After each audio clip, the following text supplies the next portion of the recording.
ñu leen di jaajëfal bu baax a baax nag ci ànd bi ngeen ànd ak programme yi Walf TV la voix des sans voix li ci dëkk bi altine bu jot dinañu ci jàkkaarloo ak yéen ci waxtu wi nii di jukki ay poñ ak i thèmes yoo xamante ni dana soxal réew mi ak ñi dëkkee réew mi li ci dëkk bi tey ñu war a waxtaanee consommation de la drogue la consommation juvénile de la drogue comment renverser la tendance loolu nag di thème boo xamante ni xam naa ne ñu bëri danañu ne est-ce que lu tax ñu koy waxtaanee waaye ndeke am na loolu nag ci biir waxtaan wi dana ci feeñ incha allahu muy lu soxal askan wi ndaw ñi nga xamante ni dañuy jëfandikoo léeg-léeg aw ñollu wala lu leen mën a tàqale ak seen sago dañu fiy dégg léeg-léeg suus volet yeneen i xeeti drogue yoo xamante ni léeg-léeg danañu koy dégg en tout cas ci penc mi ndax noonu la demee ndax noonu la amee ak yan impact lay def ci société bi lan la mën a jural askan wi ak naka la ñu war a mën a def ba loolu lépp dakk ba du doon lu jur loraange ci askan wi ak réew mi loolu lañu bëgg a waxtaanee tey ci seen émission bii di li ci dëkk bi di jaajëfal nag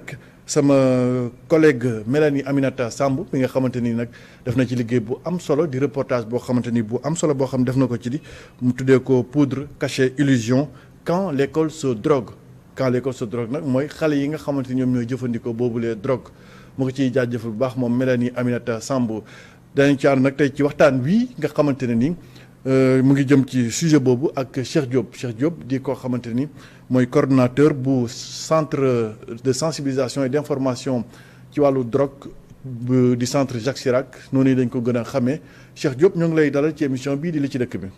waaw jërëjëf Serigne ñu ngi lay nuyu bu baax di nuyu aussi ñi nga xam ne ñoom laa seqal waxtaan bi di leen jaajëfal ci initiative bi ngeen jël organiser émission bi ci thème drogue. Je pense que loolu lu am solo la parce que bokk na ci tey li nga xam ne lu soxal dëkk bi la lu ñu war a waxtaane la xëy na bu ñu demee ba ci biir dana ci gën a xóotal waaye daal am nañ mbégte vraiment participer ci émission bi jërëjëf danañu bokk ba tey ci waxtaan wi ak imam Cheyba Ndiaye imam ñu bëggoon a xam ci biir émission bi danañ ci dikk religion ak diine lan la ci wax ak yan solution la ci proposé imam Cheyba Ndiaye ñu ngi lay dalal ci émission bi di la ci dëkk bi.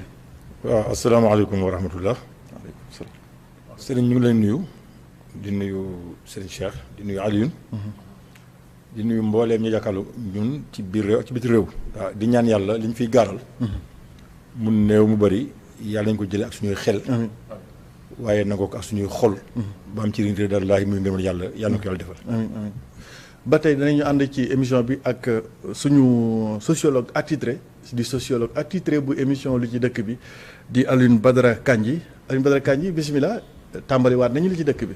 waaw Serigne donc di la jaajëfal bu baax ci invitation bi fii moom suñu kër la. déjà di la remercier ci importance su tey thème bi. parce que thème boo xam ni la man en qualité de sociologue dama naan benn phénomène social boo xam ni la dafa toucher société bi yépp kenn épargné wu ko. di surtout di jaajëfal ñu ma bokk ak borom xam-xam yi xam ni ñoom laa bokkal plateau bi di monsieur Diop. comme nu nga ko présenté di def liggéey bu am solo tam ci thème bi. bokk centre Jacques Chirac.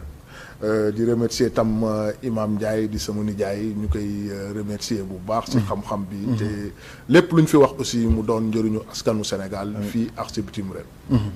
damay tàmbalee waxtaan rek ak Cheikh Diop nga defal ñu un peu la situation tey jii nii man amaana man mi nga xam ni peut-être am ki nga xam ne du jëfandikoo drogue wala du fréquenter en tout cas yenn milieux yi nga xamante ne jëfandikoo lu ni mel wala daal da koy dégg nii nit ñi di ko wax rek mosu koo laal mosu koo jëfandikoo yéen ñi nga xamante ni yéenay recevoir ñooñu di ay drogué ndax seen centre bi loolu mooy liggéeyam c'est-à-dire jàppale nit ñi nga xam dañoo ay addict lañ ci wàllum drogue ak yu ni mel aw ñollu ngeen dimbali leen ba solution mën cee am ñu génn ci mais defal ñu rek un peu la situation ndax drogue niñ koy jëfandikoo ci Sénégal dafa yokk wala dafa wàññeeku. jërëjëf ci laaj boobu. xëy na jafe nañu tontu ci. parce que bala ngay wax yokku na wala wàññeeku la il faut nga am nattuwaay. dëgg il faut que nga am nattuwaay te foofu nattuwaay bi du lenn du enquête boo xam ne dañ koy def. au niveau national alors que ba léegi loolu amul. d'ailleurs Sénégal musul am enquête boo xam ne dañuy xool drogue bi fii ci réew mi naka la toll. ndax ñu ngi koy jëfandikoo ni ñu toll sax xamuñu ko. ñaata ni ñoo koy consommer fii ci dëkk bi xamuñu ko nu ñu toll parce que simplement nattuwaay boobu amul mais nag.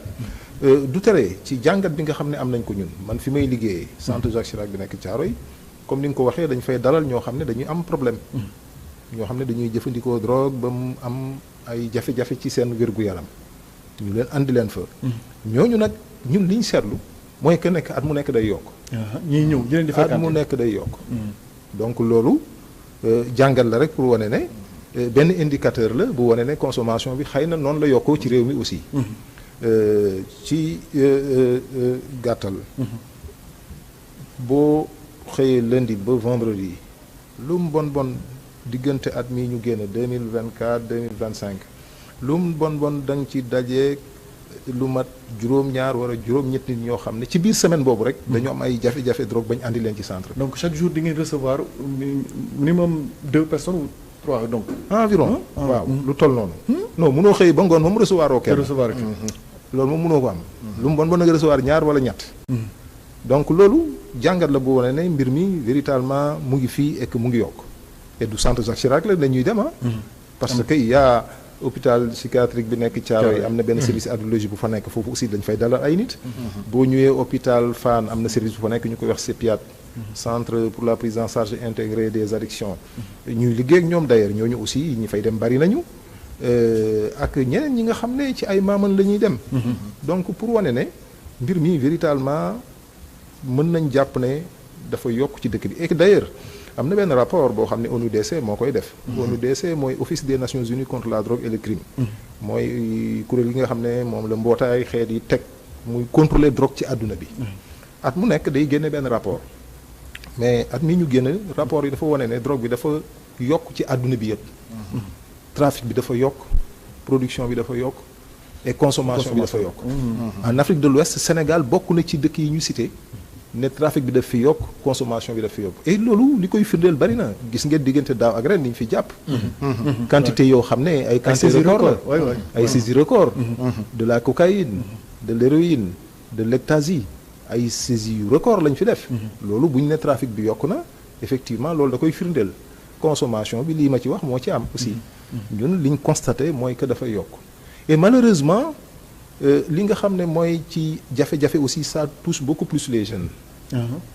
ndaw ñi ñoo ci ëppale ñi am fukki at ak juróom-ñett ba 35 ans fanweeri at ak juróom diggante boobu ñiy consommer ci la ñu ëppee léeg-léeg gis ko ëpp at yooyu mais ñooñu néew nañ par rapport ak tranche d'âge boobu ma joxe entre 18 35 ans consommateurs yi ci période boobu la ñu ëppee. donc loolu dafay wane benn indicateur et leneen li te mu gën a compliquer mbir yi. mooy que dañ seetlu que progressivement dafa dugg ci école yi. xam nga école ñun jamono ñuy jàng. cigarette sax kenn ñemoo ko foon tux. mais léegi malheureusement gis nañ ne pire école yi xale yi dañ ciy consommer drogue. d'ailleurs loolu reportage bi ñu def. ak yéen wane woon na ko. am na rapport sax boo xam ne génne na ko. parce que ONUDC bi ma cité léegi. ànd na ak waa division du contrôle médical et scolaire ñu def benn enquête. xool naka la ñuy consommer drogue ci biir école yi mais rapport bi mu génnee dafa wane ne effectivement les drogues sont consommées en milieu scolaire. donc loolu beneen mbir la et pour terminer di ci gën a doy waar aussi mooy que gis nañ ne jigéen ñi dañ ci xuus léegi ba xaw ci bari. jigéen ñi il y a ce qu'on appelle la féminisation de la consommation de la drogue dafay yokk. at mu nekk jigéen ñi siy dugg dafay gën a bari. donc loolu aussi c'est un autre problème. te buñ ne jigéen ñi catégorie jigéen ñëpp la. boo ne jigéen ñi ñu gën a bëri seen xel day dem ci ñuy jaay seen bopp ak. ñi nekk ci yenn situation yi xaw a mel noonu. mais du loolu am na ñoo xam ne nekkuñ ci loolu sori nañ ko. ay jigéen ñu respectable lañ. mais malheureusement ñu ngi ci loolu. ba dañuy dugg ci yenn situation d'addiction pour wane rek ne. mbir yi doy na waar. réew mi effectivement dafa am problème. dafa am problème. par rapport à la drogue ni ñu koy consommer fii ci réew mi problème la. ni ñu koy trafiquer problème la. ku nekk nag yaa ngi góorgóorlu état mu ngi góorgóorlu. ñun ñi nga xam ne ñu ngi ci organisation communautaire yi ñu ngi ciy góorgóorlu mais je pense que il faut que ñu gën ci taxaw. laataa ma ñëw sax ci consommation juvénile bi c'est-à-dire xale yooyu nga wax ne gis nañu ne consommation bi da ciy gën a yokk muy ci wàllum gone yi toll ci njàng ca école. yan genre ci couche sociale bi. c'est-à-dire ay mag ñoo fa ëpp ñuy ñëw wala ay xale ñoo fay ñëw wala dañoo jëloon jàppoon ba léegi ne drogue bi ci banlieue bi la gën a nekk la gën a tasaaroo wala fan la ñuy gën a jógee di ñëw di leen fréquenter. loolu nit ñi jàpp boo nee drogue rek dañuy yaakaar ne ci banlieue bi nga xam ne fa la jafe-jafe yi ëppee. fa la pauvreté bi ëppee. donc fa la chômage bi ëppee. dañuy jàpp ne loolu mooy tax que drogue bi fa lañ koy consommer bon. loolu xëy na ay jamono mbir yi noonu la tëddee woon mais léegi ñu ngi ci benn mutation boo xam ne. mbir yi déplacé wu na parce que mbiru drogue léegi foo mënti dem ma nga fa. foo mënti dem fii bu ñu jëlee Dakar mbir yi nekkatul ci banlieue Dakar rek. du Pikine Thiaroye yu mel noonu. le phénomène s'est déplacé am na ay zones yoo xam ne ay zones résidentielles lañu. tel que les Almadies. tel que yenn zones yi nga xam ne ay cité la yoo xam ne kenn soupçonnéwul ne lu mel noonu mën na fa am. mais c'est un phénomène fa exister tey jii Almadies Ngor Almadies diggante boobu. ça fait partie des points chauds yoo xam ne détecté nañ ko depuis diggante daaw ak ren. d'ailleurs am na yoo xam ne sax. loolu yéen waa presse bi jot ngeen ci. ay cas yu fa am. te loolu. gis nañ fa ay cas yooyu. mais yooyu cas yu ndaw la par rapport ak la fa am. ay cas overdose. mais cas yi ngeen yëg yu ndaw la par rapport ak la fa am. donc pour wane ni mbir yi dem na foo xam ne duutu ki nekk ci ay jafe-jafe rek ki nekk ci précarité maanaam pauvreté nekk ci di ndóol moom la moom la touché. touché na ñëpp. ñi nga xam ne ñu ngi ci situation yu aisée nekk ci seen. nu ñu ko wenti waxee balaxal mada ñooñu aussi am nañ ci ay jafe-jafe. am nañ ci ay jafe-jafe. mag ñi am nañ ci ay jafe-jafe ndaw ñi am nañ ci ay jafe-jafe donc fii catégorie boo mënti gis. maa ngi koy waxtaan léegi. métier boo gis ñu koy def fii ci dëkk bi. am na ñoo xam ne ña ngi koy def ci seen biir am nañu ay problème yu xam ne c'est lié à la drogue. et pour wax rek ne dafa sax. touché ay milliers yoo xam ne sa xel mënu la may na ñii. xalaat ne kii daal vraiment war na nekk si. war na mën a am. am na ñoo xam ne tey mun nañ ko wax ci ñi ay autorité lañu. nekk ci ay borom barke lañu. nekk ci dëkk bi am na ci ñoo xam ne sax imaam nga jégal ma am na ñoo xam ne ci wàllu diine sax. boo leen gisee da ngay sukk di raam. mais yàlla xam na ne. ñu ngi ci mbir yu doy waar. loolu lu am la. pour wane ne. amul kenn koo xam ne tey mbir yi mucc nga ci. catégorie sociale yi yëpp la laal. ñëpp la laal kenn mucc ci donc ça c'est un phénomène boo xam ne il faut ñu xam ko ce n'est plus un problème de la banlieue. c'est un problème de société boo xam ne segment yëpp la laal. loolu il faut que ñu bàyyi ci xel bu baax a baax. d'accord monsieur Diop dañu defal la situation c'est-à-dire wax na ne catégorie sociale yëpp la laal tey nag xale yi ñooñu ci jëkkoon a jóg ñooñu taxoon a jógkoon muy xale yi nga xam ne ñoo koy jëfandikoo.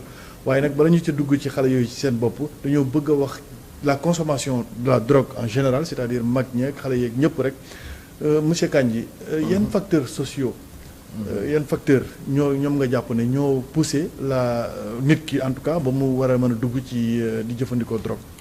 waaw Serigne déjà dafa am monsieur Diop lu mu commencé. parce que ci mbirum utilisation drogue. daf ci am loo xam ni man ci sama métier dañ ne il faut que ñu déconstruire ay vérités yoo xam ni loo xam ni dañ ko bëgg a teg dëgg te du dëgg. yu ñu fi établir teg. voilà donc il faut que ñu déconstruire. parce que déconstruction boobu moo may mën a permettre sax ma répondre ci sa question. parce que man en sociologie dañu ne pour nga traiter benn phénomène.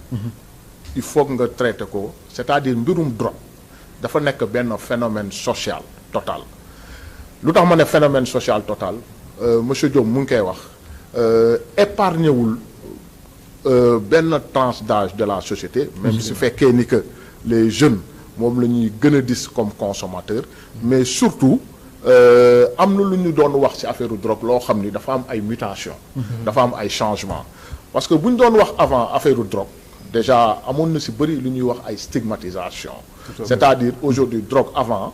dañ doon wax ni que drogue ñu koy utiliser c'est souvent les quartiers pauvres. yenn banlieues yeeg yooyu noonu. ay nit yoo xam ne dañu am ay jafe-jafe. c'est-à-dire dañu nekk ci précarité économique. yoo xam ne ñoom ñoo koy jaay wala ñu koy consommer. mais dafa am nag ay changements yu ñëw loo xam ne ay mutation sociale la. parce que boo xoolee tey lu tax phénomène bi doon phénomène boo xam ne dafa taxarnaasi dafa récurrent. mooy aujourd'hui dafa am ay mutation yoo xam ni dafa gën a wane ci biir askan bi que épargné wul kenn mooy aujourd'hui mutation yi nag mooy lan mooy aujourd'hui facteur économique bi yooyu ma la doon wax mooy précarité beeg yooyu mais aujourd'hui dañuy gis ni dafa am ay nouveaux consommateurs de drogue. ay nit yoo xam ne ñu ngi jël drogue. te pourtant souvent monsieur Diop mu ngi koy wax dañuy dëkk ci ay milieux yu aisés. c'est-à-dire amuñu ay problèmes économiques. normalement amuñu ay problèmes de niveau de vie. parce que vraiment c'est une situation sociale stable na ah loolu dañ koy gis lu bëree bëri ci yenn quartiers yoo xam ni c'est des quartiers aisés de Dakar comme par exemple on est dans le cadre urbain xam nga boo nee Dakar tu es dans le cadre urbain mais dañuy dégg lu ci ëpp ci léegi problème de drogue yi mi ngi jógee dans ce qu'on appelle les quartiers résidentiels donc loolu moo lay wan ni que pour mën a indi même des solutions il faut que ñu def ay analyses yoo xam ni c'est des analyses objectives donc lu tax may waxee foofu te et puis tam souvent ñu doon utiliser drogue les utilisateurs dañ doon wax ni que souvent ay nit yoo xam ni la dañu am ay même des problèmes avec l'intégration sociale certes c'est vrai ay nit yoo xam ni seen niveau d'éducation dafa baax loolu lu day feeñ si yu bëri mais aujourd'hui foofu tam am na ay mutations parce que aujourd'hui xam nga lu ci gën a graaw mooy nit ki ngay jëfandikoo dara sëriñ xam conséquences yu la ciy fekk donc aujourd'hui si consommateurs yu ñu dis de la drogue mais tu vois des gens yoo xam ni c'est des gens bien formés moom la ñuy wax épargner tout benn corps de métier tu vois des gens yoo xam ne normalement ils occupent des postes de responsabilité des gens bien formés qui ont même cette capacité d'analyse et de responsabilité individuelle mais ñoom ñoo koy jëfandikoo donc loolu benn paramètre boo xam ne la dafa toucher l'utilisation de la drogue c'est vrai que ça veut dire que donc li ñu tegoon ba léegi ñu jàpp ne par exemple pauvreté mën naa dugal nit ki ba muy consommer la drogue kon léegi loolu dàqu na c'est-à-dire nit ki mën naa nekk sax ci situation bu aisée mais du ko tee mën a jëfandikoo drogue effectivement parce que lu ñuy dis facteur économique yi da ciy jouer mais c'est-à-dire dafa am ay évolution yoo xam ni il faut ñun ñu xam ni dañuy saytu muy imam di docteur Diop bi xam ni moom aussi mi ngi recevoir ay kii il faut évolution yooyu ñu siy bàyyi xel bu baax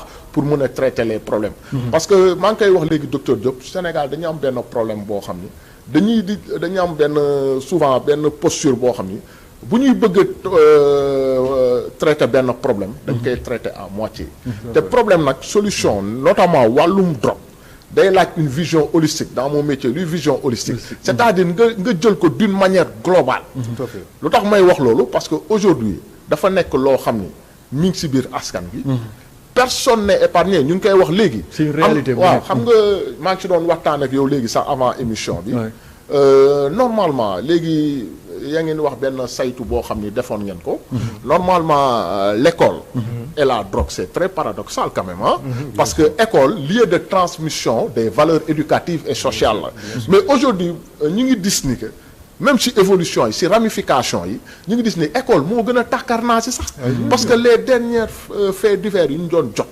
dañuy jot ni aujourd'hui dans le milieu scolaire xam ni école c'est une institution sociale boo xam ni quand même lu important la ci dëkk mais aujourd'hui nous voyons que dernière actualité yëpp dañuy gis ay élèves yoo xam ni ay collégiens yoo xam ni vraiment la tranche d'âge est très basse ay 15 ans la ñuy am ay 16 ans ñu bett leen ñu lee ay appartement ñu nekk ci ay bërëb di consommer des drogues yoo xam ni musiba naaru laay donc loolu moo lay wan ni vraiment am na benn capacité de nuisance boo xam ne mu ngi koy def dans la société te épargnewul nag aucune catégorie sociale notamment nag les fondements parce que société bu nekk dafa am dafa am ce qu'on appelle les institutions sociales c'est-à-dire la famille institution sociale la parce que lieu de transmission de valeurs la école lieu de institution sociale la parce que lieu de transmission des valeurs éducatives et sociales mais bu ñu demee ba nga xam ni boo xoolee catégorie sociale yooyu yëpp institution sociale yëpp dara épargné tu leen parce que nit ñi léegi lu ñuy wax en sociaux le rôle des dafa am benn concept en sociologie ñu ne le renversement des attributs sociaux mooy maanaam nga dem ba société askan toll foo xam ni école rôle bu mu waroon jouer waaw joué tu ko ñu fay def loo xam ne ñun y'a 15 ans de cela au Sénégal monsieur Diop mu ngi koy wax te c'est une vérité mais xalaatoo sax toog en milieu scolaire di jëfandikoo ay cigarettes wala yenn affaires yi mais aujourd'hui on voit que dans les institutions yoo xam ne moom moo wax institutions yoo xam ni c'est censé transmettre des valeurs éducatives ak ay valeurs sociales institutions yoo xam ne dem na ba nga xam ni sax léegi c'est des zones de non-droit te loolu nag problème bu rëy la si askan waaw jërëjëf Alioune Badara Kandji imam lu jëm nag ci wàllu gis-gisu diine la religion surtout la religion islamique ci lu ni mel bu ñu demee ba société boo xam ni waru woon wala xamewuñ ko woon yenn yi ñu dem ba ñu ne léegi kat war nañoo taxaw ndax consommation de la drogue mu ngi bëgg a bëri gis nañ ko ci situation bi ñu Cheikh Diop defal ban gis-gis la ci diine l'islam di am ci jamono jooju. waaw asalaamaaleykum wa rahmatulah. waaleykum salaam. waaw sëriñ nga may ma rek balaa may tontu. ñun ñaanal sama sëriñ bi ma jàngal alxuraan. jàngal ma lu bëree bëri ci diine. wàññeeku àll bu passé. moom laa gën a xam sama papa moom laa gën a xam sama yaay. muy Alaaji Amsata Fall. Alaaji Amsata Fall. di ko ñaanal yàlla ko yàlla yërëm. xale ko àjjana ak mbooleem mooy jiitu ñi. sëriñ nga may ma balaa may dugg ci gis-gisu lislaam bi. dama ko def deuxième tour bi. mais dama bëgg a ñëw ci lii sama mbokk njóobu ñu wax. ak Alioune bi. ci dëgëral li ñu wax. ci ne wàllu drogue xoolul tranche d'âge. ci lam ñu alxuraan. alxuraan bu demee bay waat ci ay aaya. di waat ci jant di waat ci weer. di waat ci bëccëg di waat ci guddi. di waat ci asamaan di waat ci suuf. yooyu nga xam ni moo yi àddina bi. yàlla muy laaj waat lan la. waat ci bakken. bakkenu doomu aadama. bakkan. ak na ko yàlla orienté. ba pare utal ko aw yoon mooy fa alhamaha fujuraha wa taqwaha. di waat ma ne doomu aadama maa ko jox bakken. man ni yàlla ne ko nag sa bakken bi kat ñaar yoon moo ko seq. bii yoon wax bu fi jaaree day kàccoor. day yàqu. day alako. bee boobu mu nekk nit diine bee boobu mu nekk nit leneen. wii yoon kat bu ci jaaree dana dund yaramam dina normal bakkanam dina normal àdduna dina normal. léegi nag yow nit yaay topp li yàlla wax. ba nga yar sa bakkan. yaa koy bàyyi topp sa bakkan baal ko. mooy fa alhamaha fujuraha wa taqwaha. xad aflaha man zakkaha. texe na réussir nag ki góorgóorlu ba yar bakkanam ba mu musal ko ci li nga xamante ni maanaam mooy bànneex bi muy du ba yàqu. te loolu dina ci la bokk. waaye sooy na perte na alaku na. ki topp bakkan bi. mu di ko orienté. kon damay dëggal Diop ak Alioune. mi ñuy wax naan imaam baal ma. waaw parce que loolu yàlla ko wax. yàlla ko wax. kallaa bal raana ala qulubihim maa kaanu yaksibuun. li nga jël topp sa bakkan. dafa lay ronger. gis nga seetu bi nga jàkkaar loolu. mu nekk sa toilette. booy sangu muy tës. saabu yi di ci dugg nga bañ ko fomp. da nga dem boo xoolee dugg sa bopp. waaw day dem ba seer bi tilim. day tilim. pour nga gisaat sa bopp da nga koy nettoyer ba mu set wicc. loolu mooy bakkan bi. am na boo nooy bàyyee yàlla topp ko mu yóbbu la ci raan. rëy na. maanaam léegi il faut nga nettoyer war ko. loolu nag xamul doomu sëriñ xamul doomu président. xamul doomu ministre xamul doomu dàngam. yàlla li mu joxe ci bakkan yaru ko. xoolu ci doomu sëriñ bi wala doomu apprenti bi. nit ñëpp da nga koy liggéey. topp ko gis résultat liggéeyloo ko sa doom mel ni ñëpp. kon damay dëggalal. lii sama mbokk mi wax. ci wàllu googu. ñun gis nañ kilifa yu mag a mag a mag mag. comme naan baal ma. am naa sama benn nijaay wàññeeku na. ça fait ay at ci ginnaaw. kilifa goo xamante ni du ma tudd fonction du ma tudd dara. mais li gën a siiw ci réew mi ni ñu occupé. moom occupé woon na ko. fañ jàpp ni fa la maandu di amee ak yu ñu mel. occupé woon na ko mais doom ji amul problème mu lekk. amul problème mu naan. amul problème mu jàng. amul problème mu fooy. xiifut marul rafetlu xiifut marul dara jot. waaye dem naa dem ba ñi sax mëntuñu moom dara far. ñi nga xam sax maanaam ñoo yor loolu. di ko di mëntu ci dara. ba daf ko jël yóbbu ko ci sama nijaay boobu. kooku bi mu ñëwee daf ko tatagal. xam nga bu ñu lay xoolee diine. dafa am benn gëdd bu la yàlla jox. daa joxe benn misaal rek balaa ma sori ci loolu. ci suñ kilifa yi. dëkk ba mu nekk lu muy tox. ñu affecté fa benn sous-préfet muy tox. waa dëkk bi ñëw ne ko fii de gën fi tox sëñ bi. waaye diw day tox. waa baax na digg naa leen fexe ba éviter ko wolu ko. mu ne ko nit ñi ne xamee mu ne ko nit ñi xamee wuñ. fa nga nekk bokkul ci dëkk bi. mi ngi ci périmètre dëkk bi bokkul ci dëkk bi ba ndax préfecture la.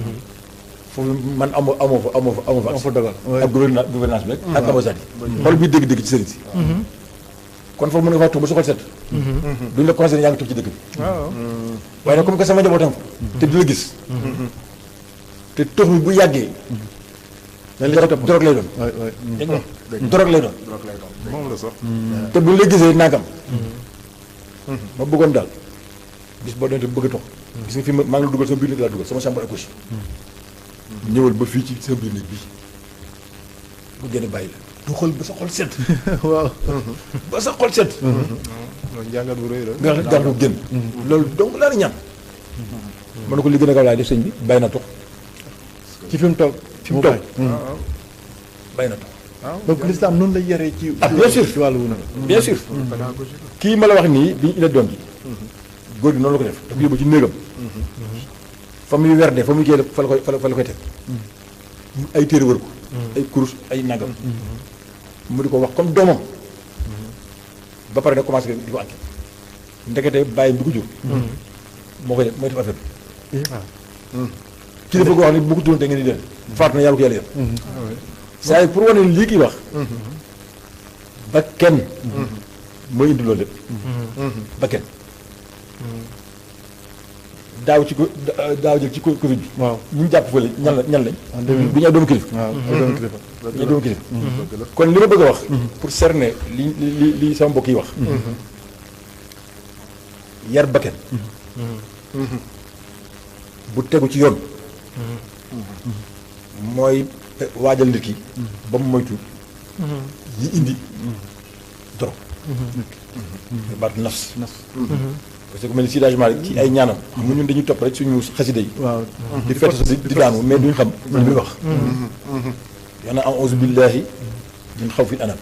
maa ngi muslu yàlla musal ci ragal mbindeef yi. ragal mbindeef moo tax li nga doon wax léegi. am na ko xam ne ñoom lu ko wax. waaw bien sûr. lu ko waral ragal mbindeef yi. ragal mbindeef mooy tax yow imaam bi ñemetoo wax dëgg. parce que boo ko waxee sama yëf nag mu ne yàlla musal ci loolu. bi ci topp mooy. li dina am nafs topp sa bakkan. te mooy indi yëpp. kon li ma bëgg a wax. sëriñ. xaar deuxième tri bi dugg ci ñaareel bi. waaw mooy yii la ñuy waajale nit. ak lan xam ni risque. wax na ragal mbindeef yi. wax na topp sa bakkan. waaye xam ni risque. ak yittewoo wërsëg. sëriñ am na nangam naa ko am tey. fam jaar jëmmoo ko xam. d'accord jóob mii li mu fi wax ba jaar fa tey dina am li mu am. boo xam ne loolu dina yóbbu nit ci dorog. ah bien sûr. donc yooyu mooy facteurs yi nga xam ni. mooy poussé nit ki.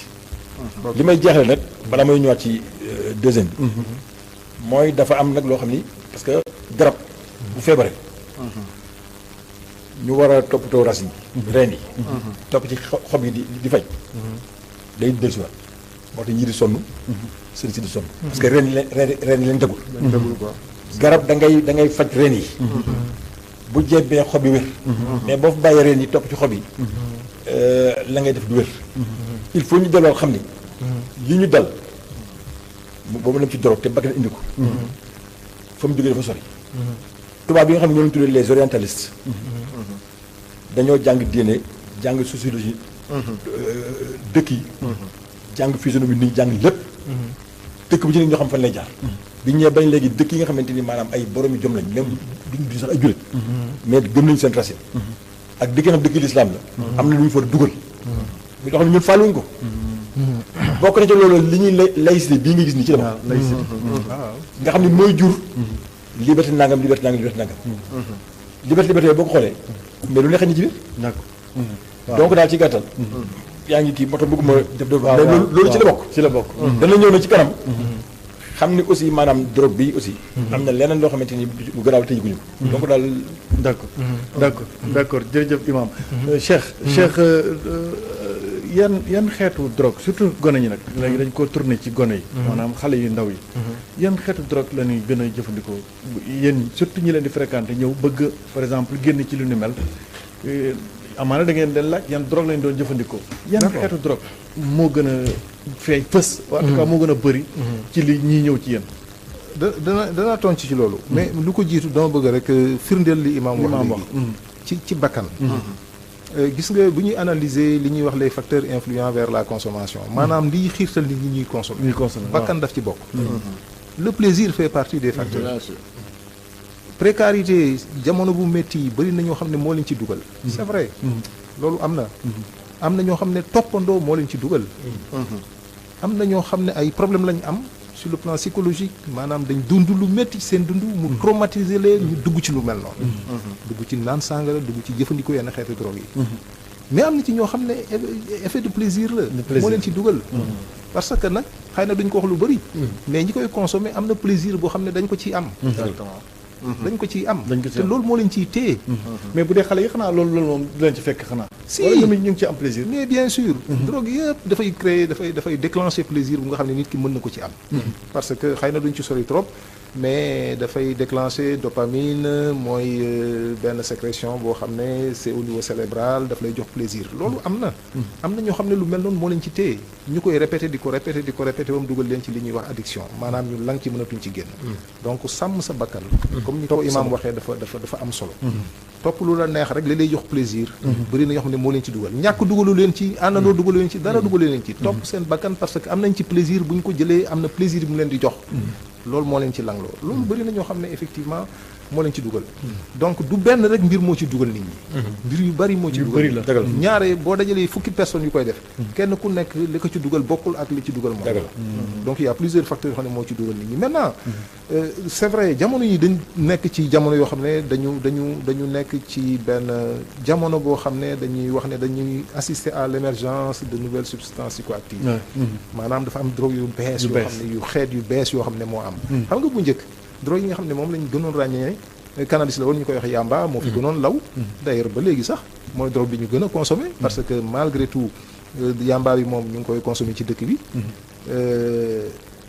bokk na ci héroïne bokk na ci cocaïne bokk na ci ay crack ay ecstasy yu mel noonu moo doon assis oui yooyu mooy yi ñu gënoon a xam mais jamono yi nga xam ne ci la ñu toll diggante daaw ak ren gis nañ ay xeeti drogue yu bees yu génn yoo xam ne bokkun ak yi ñu xamoon xale yi di ko jël ay substances yu bees ay substances yu bees te yooyu la xale yi di gën di consommer jamono yi ñu toll nii gis nañu bu weetoo ecstasy yi ñu koy wax suus bi nga xam ne depuis 2 ans maintenant mu ngi fi def ay ravages yu bari ecstasy la en fait drogue du drogue bu bees sax drogue bu yàgg la mais forme yi ñu ko defaraatee moo bees parce que boo gisee dafa mel ni ay bonbon yu am ay couleurs yu rafet boo gisee xale di ko jël sax yow du attirer sa attention da nga yaakaar ne bonbon lay lekk rek fekk mais c'est un produit extrêmement dangereux moom xale yi ñu ngi koy jëfandikoo bu baax am na drogue bu génn jamono yi passé ñu koy wax couche way mu génn ci yenn dëkk yi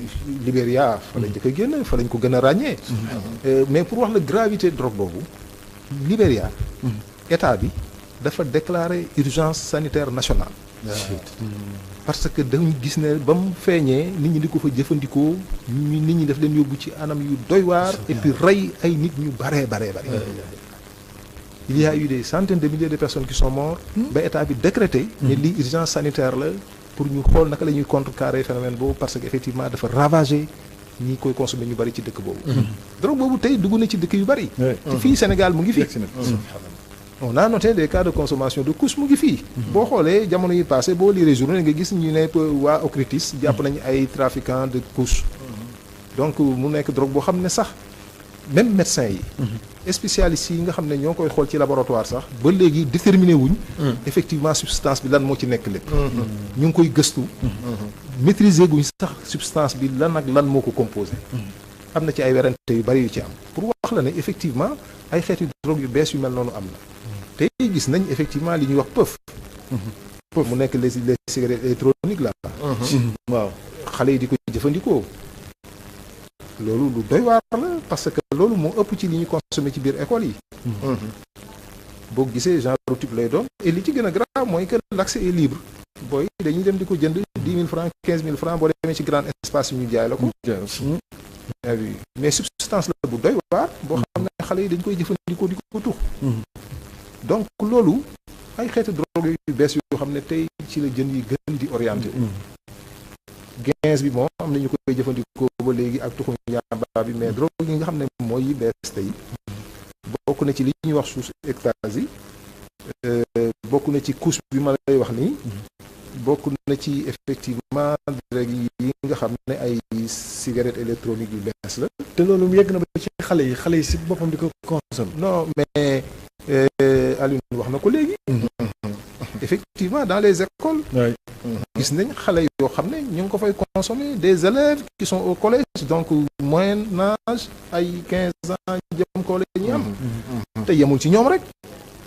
boo génnee effectivement ñu dul élèves aussi dañ koy consommer xale yi nga xam ne ñu ngi ci dëkk bi di def les petits métiers là sireur ñi di dawal sareet ñi di nekk car rapide yeeg apprenti yeeg yooyu mais lu ci bëri ci ñoom dañuy jëfandikoo xeetu drogue yu mel noonu donc pour wane ne effectivement les jeunes sont très touchés par le phénomène mais tey jamono yi ñu toll nii drogue yu bees yooyu moom moo posé problème et li nga xam ne moo ci am solo aussi mooy que ñu xam ne effectivement il y a des efforts yoo xam ne ñu ngi koy def pour xeex que drogue bi di dugg ci dëkk bi mais malgré ces efforts là la drogue est toujours là maintenant li am solo mooy ñu xool naka la ñuy def pour prévenir loolu wàññi dégâts yi et je pense que loolu dinañ ci ñëw ci benn partie débat bi mais le problème il est là et je l'ai dit encore une fois non seulement xale yi mais xale yu jigéen yi abordé naa ko sànq sama sujet d'ailleurs j'en profite pour féliciter docteur Rose muy doon koo xam ne socio-anthropologue la bu def benn gëstu bu am solo ci consommation drogue ci jigéen ñi fii ci Sénégal ba fan yi au niveau international France la dem Croix-Rouge française décerné ko benn prix pour récompenser ko ci effort yooyu mu def ñu koy féliciter ci émission bi donc loolu aussi c'est un problème ça ne touche pas seulement les jeunes les enfants mais jigéen ñi sax daf leen concerné donc loolu montre effectivement donc c'est devenu beaucoup plus grave surtout jigéen ñi moom bu dee ñu nga ci moom oui loolu moom ay firnde yu bëri kii ma lay wax ni rapport bi mu def étude bu mu def sur la consommation de la drogue chez les femmes mais rapport la boo xam ne yi muy feeñal dafa bëri donc dañ ci interroger ay jigéen ñoo xam ne dañuy consommer ñuy wax seen parcours seen li nga xam ne moo ni ci dugal ak naka lañ koy dundee yooyu yëpp ay récits yu doy waar la yoo xam ne dañ ko ciy constater malheureusement c'est un phénomène qui est là et les réponses sont encore timides d'accord monsieur Kandji pourquoi en est-on arrivé là maanaam penc mi jékki-jékki rek yegg foofu ak li fi Cheikh wax léegi waaw lu fi Cheikh wax am na lu ci am solo parce que xam nga dëkk boo demee ba ñu xam ni daanaka yàgg naa ko wax ma ne dëkk lu koy lal mooy projet de société c'est-à-dire ku nekk xam yow lu la war maanaam sa rôle ak sa ay attributs sociaux mais dañu dem ba nga xam ni suñu askan yi instant yi nii fu ñu toll nii maanaam crise des valeurs boobu dafa tumranke même ba am ay conséquences négatives ci suñu ay projets de société parce que boo nee société c'est les liens sociaux mooy maanaam aujourd'hui tey waxtaan bi bu amee tey parce que imam maanaam ay nit lañ ñu ngi jëflante maa ngi jëflanteek monsieur Diop maa ngi jëflanteek yow loolooy liens sociaux moom mooy ku nekk xam lu la tënk ci biir société bi mais boo xoolee liens sociaux yooyu de plus en plus dañuy gis ni que dafa commencer effrité wu mooy yàqu maintenant nag ci bu ñu ñëwaatee ci déjà ci wàllum drogue bi xam nga moom laa lay wax société dafa war a am lu ñuy wax un projet de société bi nga xam ni su nekk ci ngay tënku ci mais ñun dañu dem maa xam ni suñu forme de société yi ngay gis léegi ku nekk tënkuwootul si projet de société da ngay tënku parce que yaa ngi am li ngay wax léegi société bu demee ba nga xam ni maanaam te imam wax na ko tam si dimension religieuse bi lu am solo mooy maanaam ba nga xam ni yow seetatoo lu dul sa nafsu mooy le plaisir xam nga foofu lu tax mu fay dem sociologiquement parce que léegi yaa ngi koy wax am na même cerveau doomu aadama le psychisme am na ay sécrétion yoo xam ni tey booy maanaam booy consommer drogue c'est-à-dire day yee loolu mooy le plaisir dañu nekk ay forme de société yoo xam ni dañuy def ce que j'appelle l'apologie du plaisir mooy maanaam lu ñuy def rek plaisir lañ ciy jiital foo plaisir nay neex rek bañ na ko si sunu jargon si sunu ay waxin sax mooy li ngay wax rek nay neex la ñuy wax xam nga yaa ko teree neex ak yooyu si lépp ba nga xam ni loolu nag c'est dangereux si société xam nga lu tax mu dangereux di nga dem ba nga xam ni par exemple ñu ngi xam nga lu tax may waxee si l'apologie du plaisir maanaam sa nafs parce que drogue après day am ay dérivés c'est-à-dire day am yu muy àndal yoo xam ni conséquences yoo xam ni dafa doy xam nga lu tax ma wax loolu parce que ñu ngi wax aujourd'hui les élèves yi nga xam ni dans le milieu scolaire ñu ngi jëfandikoo drogue comme nu mu ko waxee sànq c'est paradoxal mais comme la ay mutations yi ñuy gis la mais loolu noonu consommation de drogue boobu dañ ko war a relier actuellement ak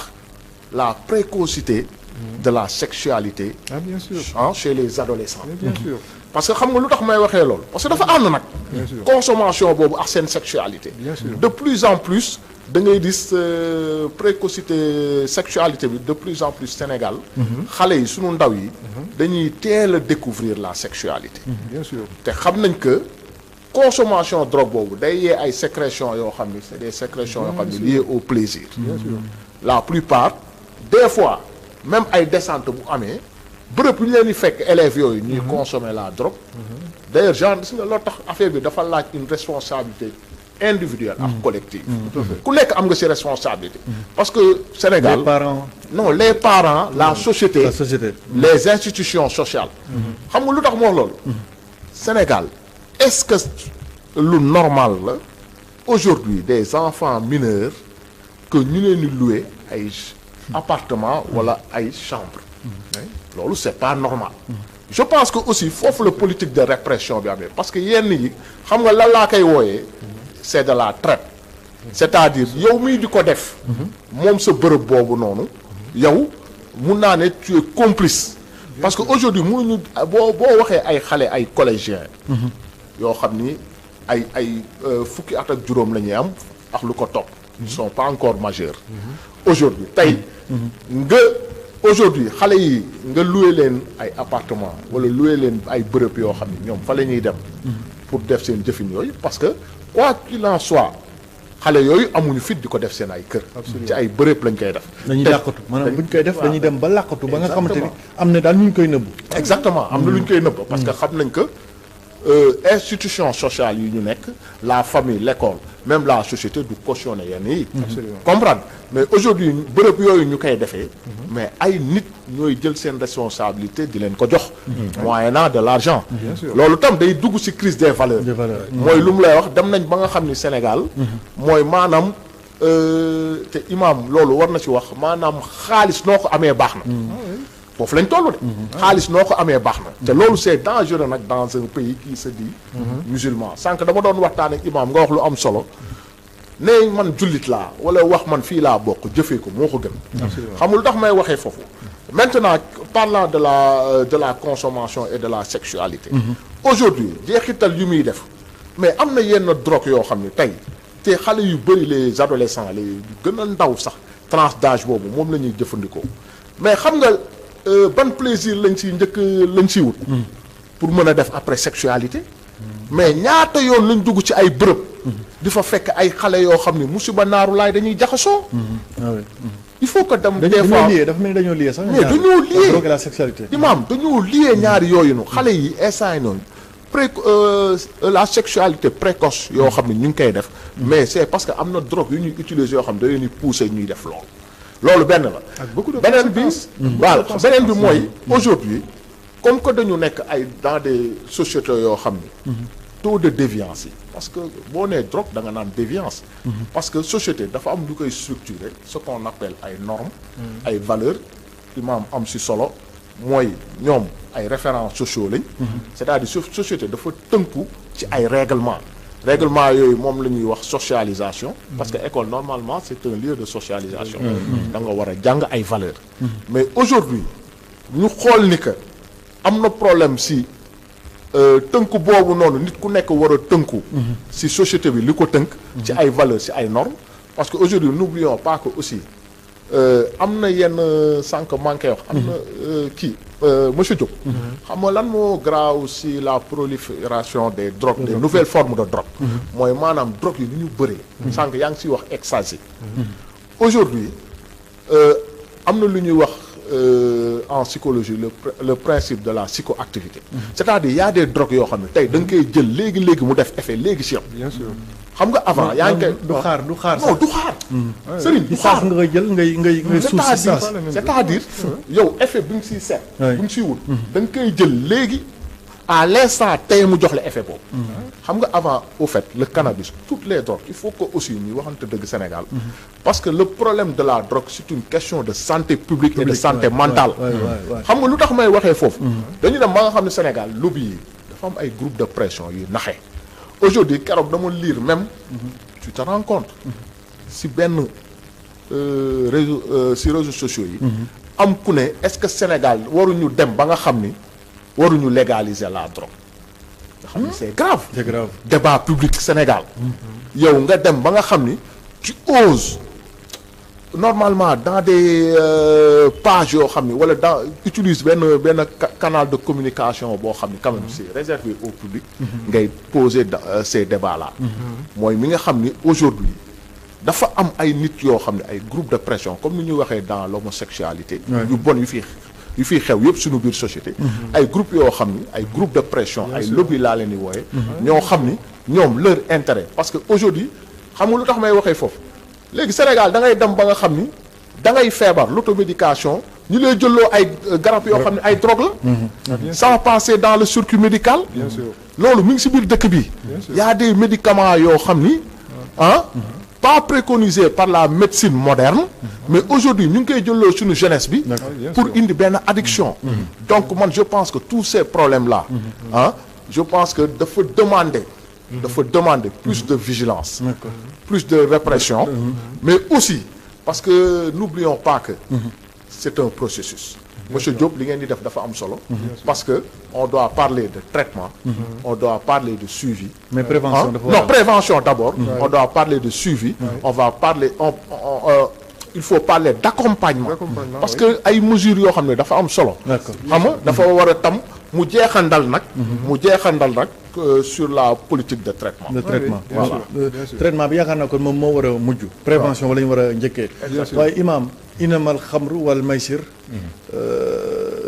rijsun foog naa noonu la waaw min amali sheytaan foog naa noonu la aaya ba ça veut dire que kon drogue maanaam ci li saytaane yor mateelu seytaane la boo xamante ni daf ko yore pour yàqal ñu ñun xam naa dinaa ñëw tuuti su ma paree ci loolu ñëw ci conséquences yi lan la ñu mën a jural surtout ci wàllu santé waaye aussi ci wàllu économie imam waaw xam nga yent bi saas la dafa mën a jàngale te importance su émission bi man li ma ci gën a amal importance mooy jeunesse bi ndaw ñi surtout parce que réew moo xam ne 75% c'est des jeunes waay surtout ku gis li daje démb fële waaw barki démb ci meeting ci kii bi autorité war dañoo tiit bu baax a baax par rapport li sëñ bi doon wax léegi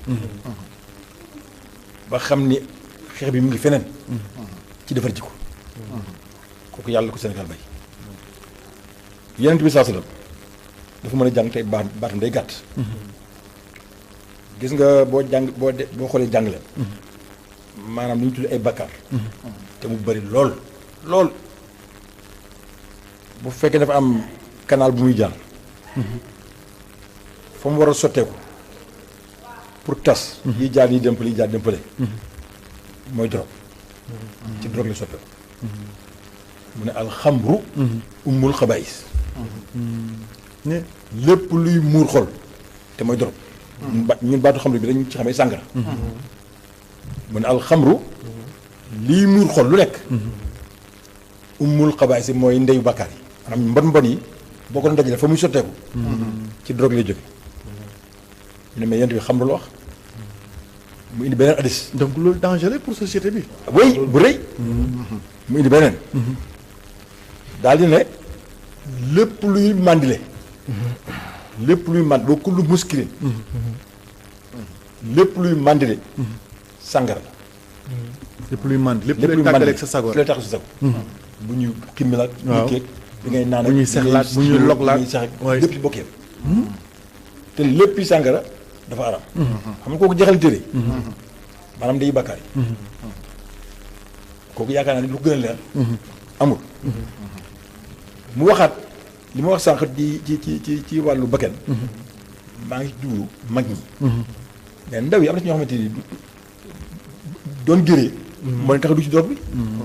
bu ñu ne gëree la. gëreelu ba gëreelu. loolu kooku bañ ci dugg du bànneex moo ko ci dugal.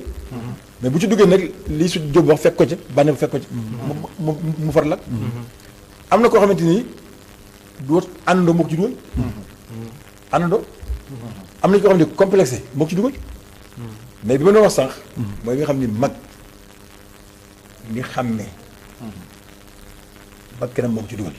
man ci laa doon wax sànq. léegi nag yéen bi wax lii. mais yàlla lan la wax. mooy ay bi nga jàng léegi. waaw. bi muy araamal sàngara. te sàngara mooy moo représenté. waaw lépp moom lay wax rek yii yëpp lay wax drogue ak ñoom ñëpp la doon wax. te bokk na ci li ñuy def prévention yu mel noonu. dem nag ba gis nit ñi ancré wu nañ ci mënul def araamal ko. te dafa jaar ci xikma. mais sàngara bi ngeen di jël ak carte gi ngeen jël. am na njëriñ lu ci nekk. amaana mën ko jaay jënd sa oto ñaan waa ji nangam nangam. mais bakkaar bu muy def moo gën a bon. loolu xam nga ku am xel. di nga la ci réew. ñu dóor bopp. donc dafa alerté. dafa alerté ne leen am na fu mu leen mën a yóbbu. waaw. mu demaat ba ni daal comme que yéen a koy def. bu ngeen heure julli bu jotee. bu leen ko defati. ndax boo ko defee di jul doo xam looy wax. ñu am xel ne kon kañ loolu dana ko bàyyi. lu mujj la nag mooy ay bi nga wax. yéen ñi gëm yàlla yaa ngi si amuñu. maa ngi leen xamal ni bis ni ngi tey innamal xamru. sàngara. luy taqali xel. lu ñuy dox ak lu moo doon. ak carte. kon bokk nañu phénomène yi indi. waay drogue bi carte. dëgg la wala ansab. li ñuy jaamu ci ay gisaan yi. di ko def. te dafay defar facteur ci drogue bi. ci drogue waay. wal azlam. gisaane yeeg. wante yeeg yëpp day dugg ci biir. loolu mu ne rijs. sobele mi ñu amali seytaan. faj tani boobu nañ ko moytu laala ko mu tudd loolu. léegi nag mu joxe nag conséquence bi cause bi. lu ko indi. lu tax maanaam loolu yëpp ñu. waaw mu ne seytaan yi moom innamaa yuriidu seytaan. seytaan dafa bëgg. daan yuuxia mu tabbal. mu dugal bay na ko seen adaawat nooneel. ñu nekk ay ennemis. conséquences yi. ñaari toxkat yi dañuy daal di xeex ci saa si. waaw ñaari naankat yi kasaalika ñaari naan kasaalika. wal baxda ak mbañeel. parce que ki koy jaay su ma ko dénoncé mu mel ma jaral ko sa mu reem. waaw cartel gis nañ li xew ci. ah bien sûr ci seen biir léeg-léeg. yàlla neen loolu mi ngi amee fil xamri wal maysir. maanaam te bu ñu xoolee. sëriñ nga baal ma ci wax bi. waaw yàgg sama mbokk yi. xam nga ñu wax ci drogue bi. ak danger bi mu am. pourtant am na yenn xeeti drogue nit ñi. mook drogue bi ñoo làng. wala mu gën a gërëm. mooy ban xeet. maa ngi ñëw. loolu alxuraan wax ne yàlla dafa bëgg ci sàngara si ak drogue bi. créer leen ay nooneel ay ennemis. defal leen ba dootu leen julli. defal leen ba dootu leen tudd yàlla. loolu mooy conséquence bi tax mu yàlla aramal ko. mais loolu tey. Alioune. mi ngi ci yeneen aspect yoo xamante ni. nit ñi sant na ko te moo gën a garaaw drogue bi. tout à fait yéen ñi liggéey ci drogue. xam nu ngeen gëstoo. mais wóoruma ni. amu leen benn place bu ngeen énuméré boo xamante ni di nga fekk 200 personnes yu drogue waaw yaakaaruma ko. ngeen jël ay place ci Dakar. wala furul Dakar.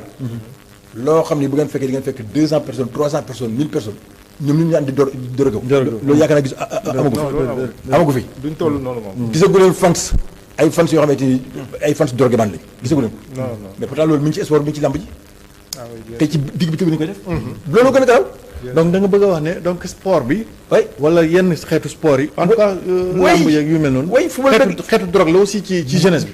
non la muy def moo gën a gaaw li drogue yi def loolu laa bëgg a wax c'est vrai. ñun li ñuy xeex boo ko xeex fi ba dénn léeg boo ko xeexoon li jàll parce que drogueman yu mat stade gisaguloo ko waaw du bëri. gisaguloo ko drogueman yoo xamante ni sa waay dañu am ay fans bay xuloo di rente di xeex ñi daanu crise gisaguloo ko te loolu mi ngi ci sport bi kon yooyu moo gën a moo garaaw. dama ci jaar noonu rek c'est vrai. d'accord pour xam ni buñ koy jàngal te jàngatu ko foofu jafe-jafe dafay am li ma ciy jeexal mooy yow lamb ji bu amee wala yenn marché ndiiraanu jeunes yi dem daanaka xaw a mat ay 5000 wala 2000 yoo xam ne amaguñu 14 ans tout à fait.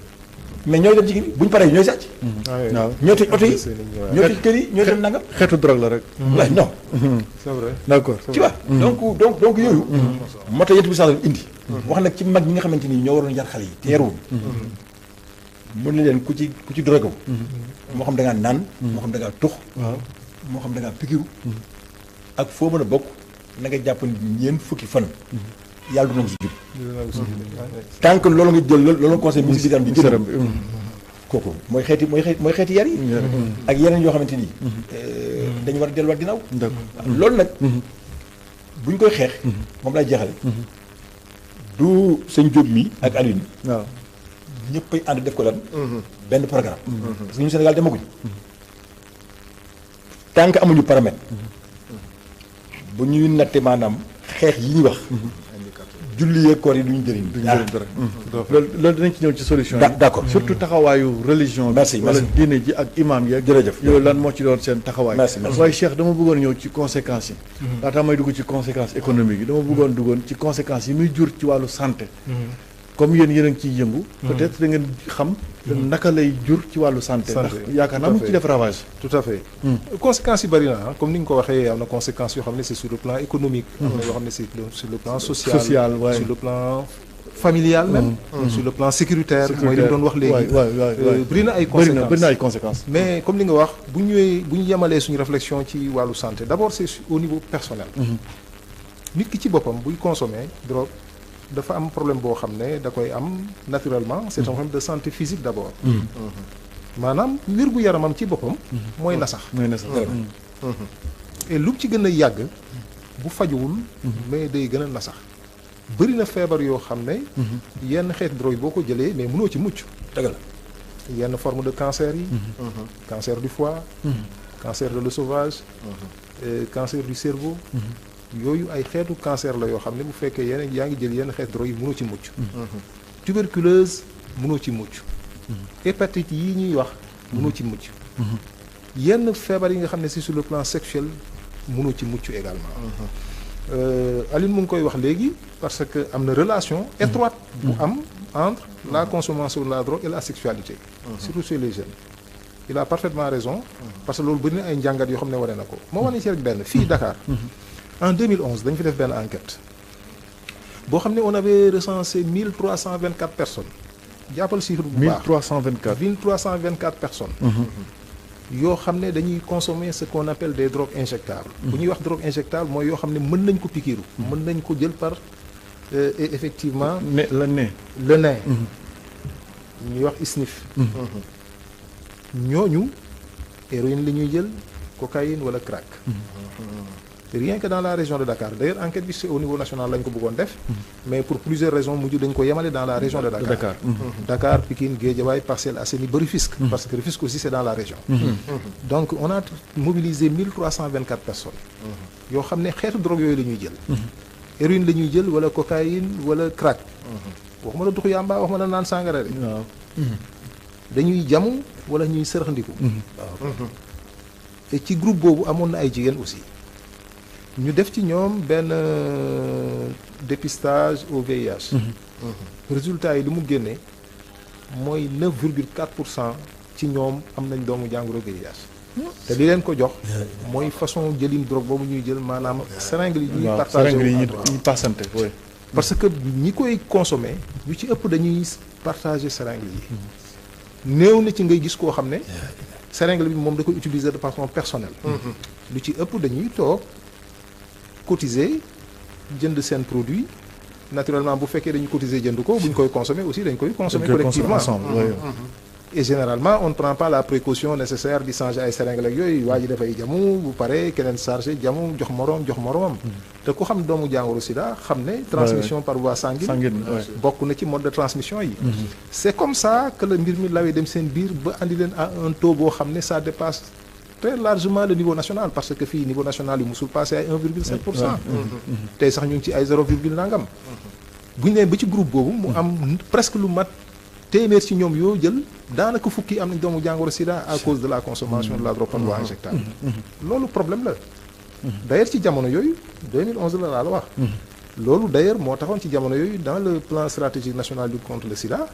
ñu jël ñeeñu nga xam ne dañuy consommer drogue boole leen ci groupe prioritaire yi parce que dans la lutte contre le sida dafa am ay groupes yoo xam ne ñooy prioritaire parce que seetlu nañ ne doomu jàngoro sida ci ñoom la gën a lawee mooy jigéen ñi nga xam ne ñu ngi jaay seen bopp muy góor ñiy seeg seen i moroom ñu leen di wax ay góor jigéen muy ñi nga xam ne dañuy consommer drogue par voie injectable groupe yooyu ñetti groupe yooyu effectivement ñoo nekk les groupes prioritaires dans la lutte contre le sida ñu leen di wax tey les populations clés ñu ciblé leen parce que effectivement gis nañ ne doomu jàngoro sida ni mu lawee ci ñoom dafa dépasser largement le niveau national parce que pratique yi ñuy def moo tax moo leen koy laal donc loolu sur le plan sanitaire c'est un grand problème à part de ce moment ñu dugal leen ci plan stratégique national boobu à part de ce moment d'ailleurs ñun centre Jacques Chirac à part de ce moment puisque ñun dañuy liggéey ak ñoom ñu jël ñu ci programme bi ne ñu nag yéen il faut ngeen def ay activités de prévention pour que ñi ngeen di encadrer ñu bañ a am doomu jàngoro sida ñu ciy liggéey ak waa ANCS Alliance nationale des communautés pour la santé ñu leen di féliciter bu baax ci appui bi nga xam ne ñu ngi koy def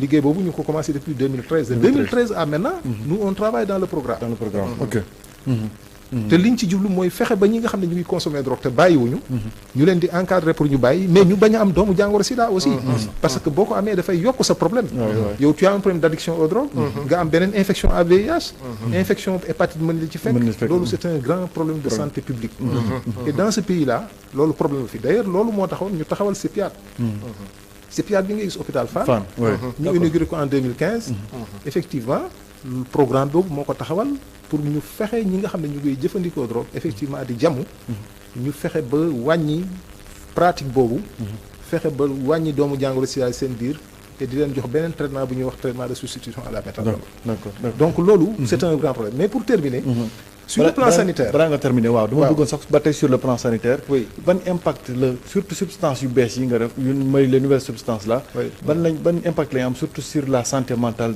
surtout ci xale yi nga xamante ni ñu ngi koy jëfandikoo mais bien sûr balaa santé mentale santé sexuelle ay wax na ko léegi fii Sénégal d'ailleurs ñun ñu ngi liggéey ci programme boobu avec la DCMS avec waa DCM division bi nga xam ne moo yore la santé de la mère et de l'enfant di leen féliciter au passage parce que liggéey bi ñuy def auprès des adolescents et des jeunes aussi lu am solo la parce que tey ñu ngi ci ay programme pour aar ndaw ñi ba nga xam ne sur le plan sexuel véritablement danañ moytu yenn mbir yu bëri yoo xam ne drogue da koy causer il l'a dit am na tey li ñuy wax la drogue de l'amour mais suus bi ñuy jël nii c'est la drogue de l'amour c'est ce qu'on appelle la drogue de l'amour pourquoi ñu koy wax loolu parce que boo ko jëlee daf lay xiirtal ci nga sëy daf lay xiirtal ci nga dem uti jigéen bu dee jigéen nga da lay xiirtal nga uti góor xale yi dañ koy consommer dem louer fii benn appartement nit ñoo xam ne xoolu ñu dul xaalis jox leen appartement mais ñu nekk fa pendant tout un week-end effectivement du ñu def lu dul sëyante seen biir sans benn matuwaay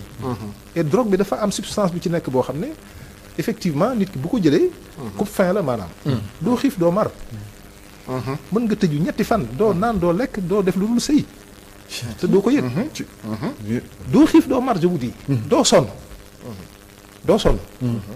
yooyu mooy li nga xam ne moo am tey pratique la boo xam ne beesul États-Unis la jógee ñu koy wax ay chemsex forme la yoo xam ne dafa am tey xale yu bëri dañuy tëju fii pendant tout un week-end pendant 3 jours ci benn appartement du ñu def lu dul sëy ci seen biir du ñu lekk du ñu naan du ñu def dara parce que produit yi ñuy jël moo leen ciy xiirtal et moo leen di permettre effectivement ñu am capacité boobu donc loolu dafa law tey te loolu dafa bëri ay conséquences conséquences yi ci am xam nañu ko ëmb yu bëri ci lay jógee ki nga xam ne xale la ëmb xam ne ëmb bi problème la ci moom mu jéem ko yàq mu ñàkk ci bakkanam wala ñu jàpp ko ci kaso conséquence la ki nga xam ne dafa sëy jël ci infection jël ci doomu jàngoro sida lay doon wala beneen xeetu doomu jàngoro boo xam ne ci wàllu sëy lay jógee yooyu ay problème la gis nañu si ñàkk seen bakkan ci par overdose donc yooyu yëpp dafa nekk ay conséquences yoo xam ne tey il faut ñu aar ndaw ñi surtout les adolescents parce que loolu dañ ko constaté aussi adolescents yu bari dañuy consommer ay drogue yi ma lay wax ni rien que pour sëy ci seen biir et que loolu dafa law ci dëkk bi am na ay réseaux yu ñu démantelé bés bu ñaari fan ñett ñu démantelé benn réseau yaa vu du ma cité benn barab mais fii am na barab yoo xam ne c'est réputé ñaari fan ñett ngeen dégg ne jàpp nañ fa ay nit ñoo xam ne dañ fa tëju woon di drogué wu di sëy ci seen biir donc loolu effectivement c'est un phénomène qui est là boo xam ne war na jël ay mesures comme j'ai dit nag am na programme bu leen jël en charge notamment au niveau de la DCME mais je pense que il faut ñu gën a dooleel loolu maintenant sur le plan de la santé mentale c'est vrai c'est très lié aussi d'ailleurs la consommation de la drogue en soi est un problème de santé mentale exactement loolu dafa am bëri na ñoo xam ne véritablement tey tàqali ko nañ si ak seen sago li leen ko yóbboo mooy dañu jël ay produits psychoactifs yoo xam ne traité wuñu leen ñu dem ba mu tàqale leen ak seen sago dugal leen ci benn situation bu doy waar am ñoo xam ne dañu am ay problème de santé mentale moo tax ñu dugg ci drogue donc drogue dina ci dugal nit problème santé mentale dina ko ci dugal nit ñëpp yemuñu am na lu ñuy wax sociologue yi xam ne li ñuy wax am na lu ñuy wax les stress post traumatique nit koo xam ne dafay dund benn mbir mu doy waar ci dundam mu dal ko ce qu'on appelle les événements malheureux de la vie parce que àdduna bi looloo fi am ñun ñëpp da ngay dund événement heureux dund événement malheureux am na ñoo xam ne yenn événement malheureux yi effectivement daf leen dugal ci benn situation boo xam ne daf leen yóbbu ci yeneen type de comportement ñu dem ba nga xam ne dañuy jël ay mbir parce que loolu moo leen di permettre ñoom ñu mën a stabiliser ndax li leen dal dépassé na leen mënatuñ ko supporter il faut ñu am ci lenn lu ñuy téye lu ñuy jàppandiku pour mën a dund ñoom de façon stable te loolu leen tàqale ak seen sago lay doon lu leen tàqale ak la réalité parce que dañuy dem ba mënatuñu supporter la réalité la réalité sociale en tant que telle donc loolu dafa nekk ay problème effectivement tey nous voyons dans ce pays nit ñu bëri ñoo xam ne dañu am problème de santé mentale ñoo xam ne jëfandikoo drogue moo leen ci dugal am ñoo xam ne problème de santé mentale moo leen dugal ci drogue donc c'est un phénomène extrêmement lié boo demee ci hôpitaux psychiatriques yi nga xam ne fa la ñuy traité ñi nga xam ne problème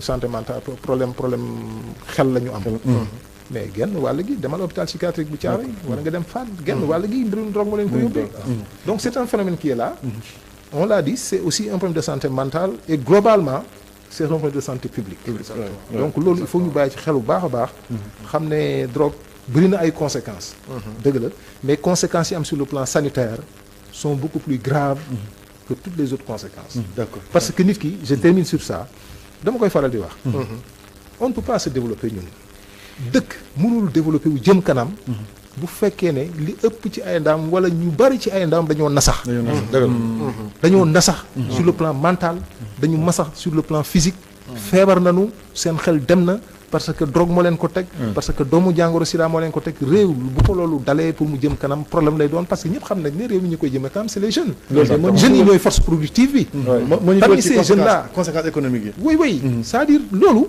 réew moo nga xam ne boo gisee réew yi ñu ëpp doole États-Unis Europe la ñuy def pour protéger seen jeunesse contre la drogue mais moo ëpp suñu budget national parce que ñoom xam nañ effectivement que danger bi nga xam ne mais Cheikh pourtant ñu bëri dañuy jàpp ne peut-être ay réew yu mel ni États-Unis ñoom lañ toppandooree loolu ba maanaam États-Unis ci boobu moo ëpp problème ci drogue ci monde bi mais li États-Unis di def di xeex mais ñun amuñu genn wàllam l'État américain effort yi muy consacré pour protéger la jeunesse américaine contre la drogue mais ñun da nga xam nu mu toll ñaata la ñuy teg par budget par année demal Europe dans tous les pays du monde nit ñi dañuy def ay efforts yu ngand génne ay budget yu rëy génne ay moyens yu bëri pour protéger les jeunes contre la drogue malheureusement dans ces pays là gis nañ ne ñoo ñu ëpp consommation parce que situation yi bokkul ñoo ñu ëpp population mais effectivement pour wax rek ne que dans tous les états du monde c'est pas pour rien que adduna bi wërngal képp état boo gis ci monde bi mu ngi teg ay moyens di teg ay stratégies pour contrôler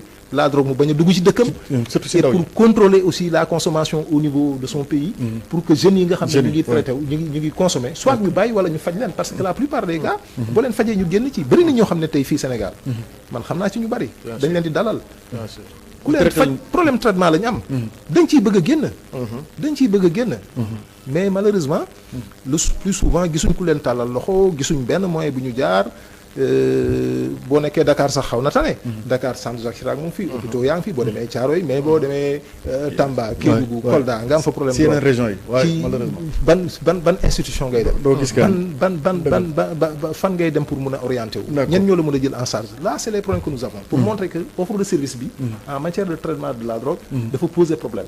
l'essentiel des services sont centrés à Dakar. mais boo génnee ci région yi y' a quasiment pas de service. et loolu problème la. dëgg la jërëjëf monsieur Diop. Kandji. conséquences économiques yi maanaam fan la mën a jëmee réew mi lu ni mel. question bi yéen ñaar lépp laa koy boole. waaw xam nga. laataa ñëw ci solution yi. waaw xam nga waxtu bi nag mu ngay dem rek waaw. allez-y. xam nga ku ne drogue soo xoolee ci wàllum économie xam nga daanaka boo xoolee. Parce qu'il y a ce qu'on appelle la route de la drogue. Bien sûr. Allant si à la vente ba à la consommation. loolu mënul arranger dëkk. xam nga lu tax mënul arranger dëkk. maanaam y a ce qu'on appelle l'économie formelle. état dañ koy teg ci économie formelle mooy tey yow fonctionnaire bi. aujourd'hui yaa ngi liggéey. mais am nga ay redevances yooyu def pour état bi. donc mooy keneen ak keneen ak ci domaine de responsabilité boo mën a nekk. ce qu'on appelle les impositions. les impôts. mais aujourd'hui boo xoolee ci wàllum économie dëkk. mais au contraire sax man mun naa ne day naxasal dëkk économie dëkk. xam nga nu mu koy naxasalee. aujourd'hui je parle toujours sur le plan économique. mais aujourd'hui dëkk yu nekk et c'est je te parle d'un problème international. dëkk bu nekk ñu ngi lutter contre le financement du terrorisme, du blanchiment d'argent, de capitaux, ak de la drogue. parce que xam nga dañ ko loolu dañ ko dem ba xam ne yenn dëkk yu ci gën a avancé sax dañ ko criminaliser. parce que xam nga lu tax c'est de l'argent sale qui circule. au Sénégal dañ ko criminaliser. nga xam mais bien sûr. il y a ce qu'on appelle la criminalité organisée. waaw moo regroupé la traite, le blanchiment de capitaux, le blanchiment, le trafic, terrorisme. effectivement parce que dañuy xool économie boobu noonu fu muy jàllee yëpp. mais bu demee ba état amu ci benn pouvoir. mais aujourd'hui day yomb trop aujourd'hui. par exemple aujourd'hui on te parle de blanchiment d'argent de capitaux. aujourd'hui xaalis bu bon boobu ñu koy blanchir mooy sànq imam lu mu doon wax. parce que même y a des secteurs yoo xam ne aujourd'hui ñu ngi ci nax suñu jeunesse bi. mais pour mën leen xëcc. te xaalis boobu xaalis bu bon la. drogue bi sax mën na ko financer. moo waxaat beneen ay yeneen jeexital yoo xam ni mun na ko am aujourd'hui da ngay xool par exemple sur le plan économique aujourd'hui c'est comme aujourd'hui comme ni ñuy defee l'apologie des jeux des paris en ligne yi jeux yi ñuy wax ni c'est la même chose jeu de hasard yi rek jeu de hasard yi sur la même chose c'est la même chose ak aujourd'hui si wàllum drogue la rek. mais bien sûr c'est de l'addiction xam nga lu tax mu nekk ci addiction. pour man lépp lu dem ba nga xam ni nit moomu ci boppam. c'est de la drogue. bien sûr mais il faut le dire les jeux en ligne là. loo xam ne bu ko nit ki deful du am jàmm. voilà mais c'est de l'addiction c'est de la drogue. te instant nii mi ngi yàq suñu jeunesse bi. xam nga lu tax may waxee foofu sëriñ. parce que aujourd'hui gis nga monsieur Diop dafa am lu am solo lu mu wax imaam wax na ko sànq. boo xoolee aujourd'hui au Sénégal plus de 75% de la population a moins de 35 ans. nous avons donc dañu am benn population boo xam ne bu nekk ndaw. bien sûr très jeune. très jeune. xam nga monsieur Diop am na lu mu wax. aujourd'hui boo demee même en Occident aux États-Unis en France. France par exemple ci wàllum drogue c'est vrai que c'est pénal am na ay peine. bien sûr mais xam nga ñoom ci lan lañ gën a miser wu monsieur Diop. sur les centres d'addictologie. parce que ñoom ils misent beaucoup plus sur la prévention. y a la peine. am na ñoo xam ni sax ce qu'ils font te pourquoi pas ñun mënuñu ko def. y a des gens yoo xam ne ils sont emprisonnés. yoo xam ni dañuy nekk prison. di dem dans les centres d'addiction. xam nga di dem ak a ñëw. parce que day am benn accompagnement benn suivi. parce que ñoom dem nañ ba nga xam ne seen xayma monsieur Diop. dem nañ ba wane ni que seulement la répression mënul doon la seule solution. c'est clair. léegi moo xam nga lu tax may waxee foofu. c'est que dafa am lu am solo loo xam ni gis nga comme aujourd'hui dëkk ñoo sal te ñooñu boo xoolee seen population. elles sont pas jeunes ah. c'est des populations vieillissantes. mais ñun boo xoolee Sénégal notre jeunesse doit être un atout. dafa nekk benn force. mais aujourd'hui suñu jeunesse ni muy doxee nii. ak tentation yi si wàllum drogue. si wàllum pari bi. parce que c'est de la drogue c'est de l'addiction. bien sûr. aujourd'hui dañu nekk ay menaces yoo xam ni. ay groupe de pression ñoo ko ñëw indi suñu dëkk. pour naxasal ñu. maintenant nag fan lay amee solo sur le plan économique. fa laay jeexalee. encore benn pàcc. aujourd'hui dañu nekk benn gouvernement boo xam ni dañ ñu woo sur le développement endogène. boo déggee développement endogène chaque fois dama koy théoriser c'est important. gis nga monsieur Diop imam développement endogène weesuwul nee nañ képp kuy doomu dëkk bi ngay doomu Sénégal moo xam fii nga nekk wala bitim réew nee nañ instant yi nii suñu problème ñun ñoo koy fajal suñu bopp. maanaam te fu muy suñu économie bopp ñoo koy teel suñu bopp. waaw ñoo koy teel suñu bopp si wàllum économie. te loolu xam nga prédisposition yan lay laaj. nga moom sa xel. monsieur Diop nga moom sa comportement. xel ak comportement ñooy nit. mais aujourd'hui te loolu yëpp drogue da koy xañee. ah mais bien sûr. mais monsieur Diop am na fu muy waxee tey jeunesse boo xam ni téye nañ sa xel. téye maanaam si wàllum physique sur le plan physique. maanaam boo ko utiliser sax da ngay mel ni ku ñu. mënatoo liggéey mënoo liggéey. non tu n'es plus productif. te loolu nag. je pense que actuellement. ak sunu défi yi ñu war a relever. je pense que même dafa nekk loo xam ni signe de patriotisme la. d'accord waxuma ay slogan politique la. patriotisme sénégalais yi ku nekk à ton niveau. xeex ko mooy bëgg sa réew. d'accord imam dama bëggoon ñëw directement nag ci solution yi.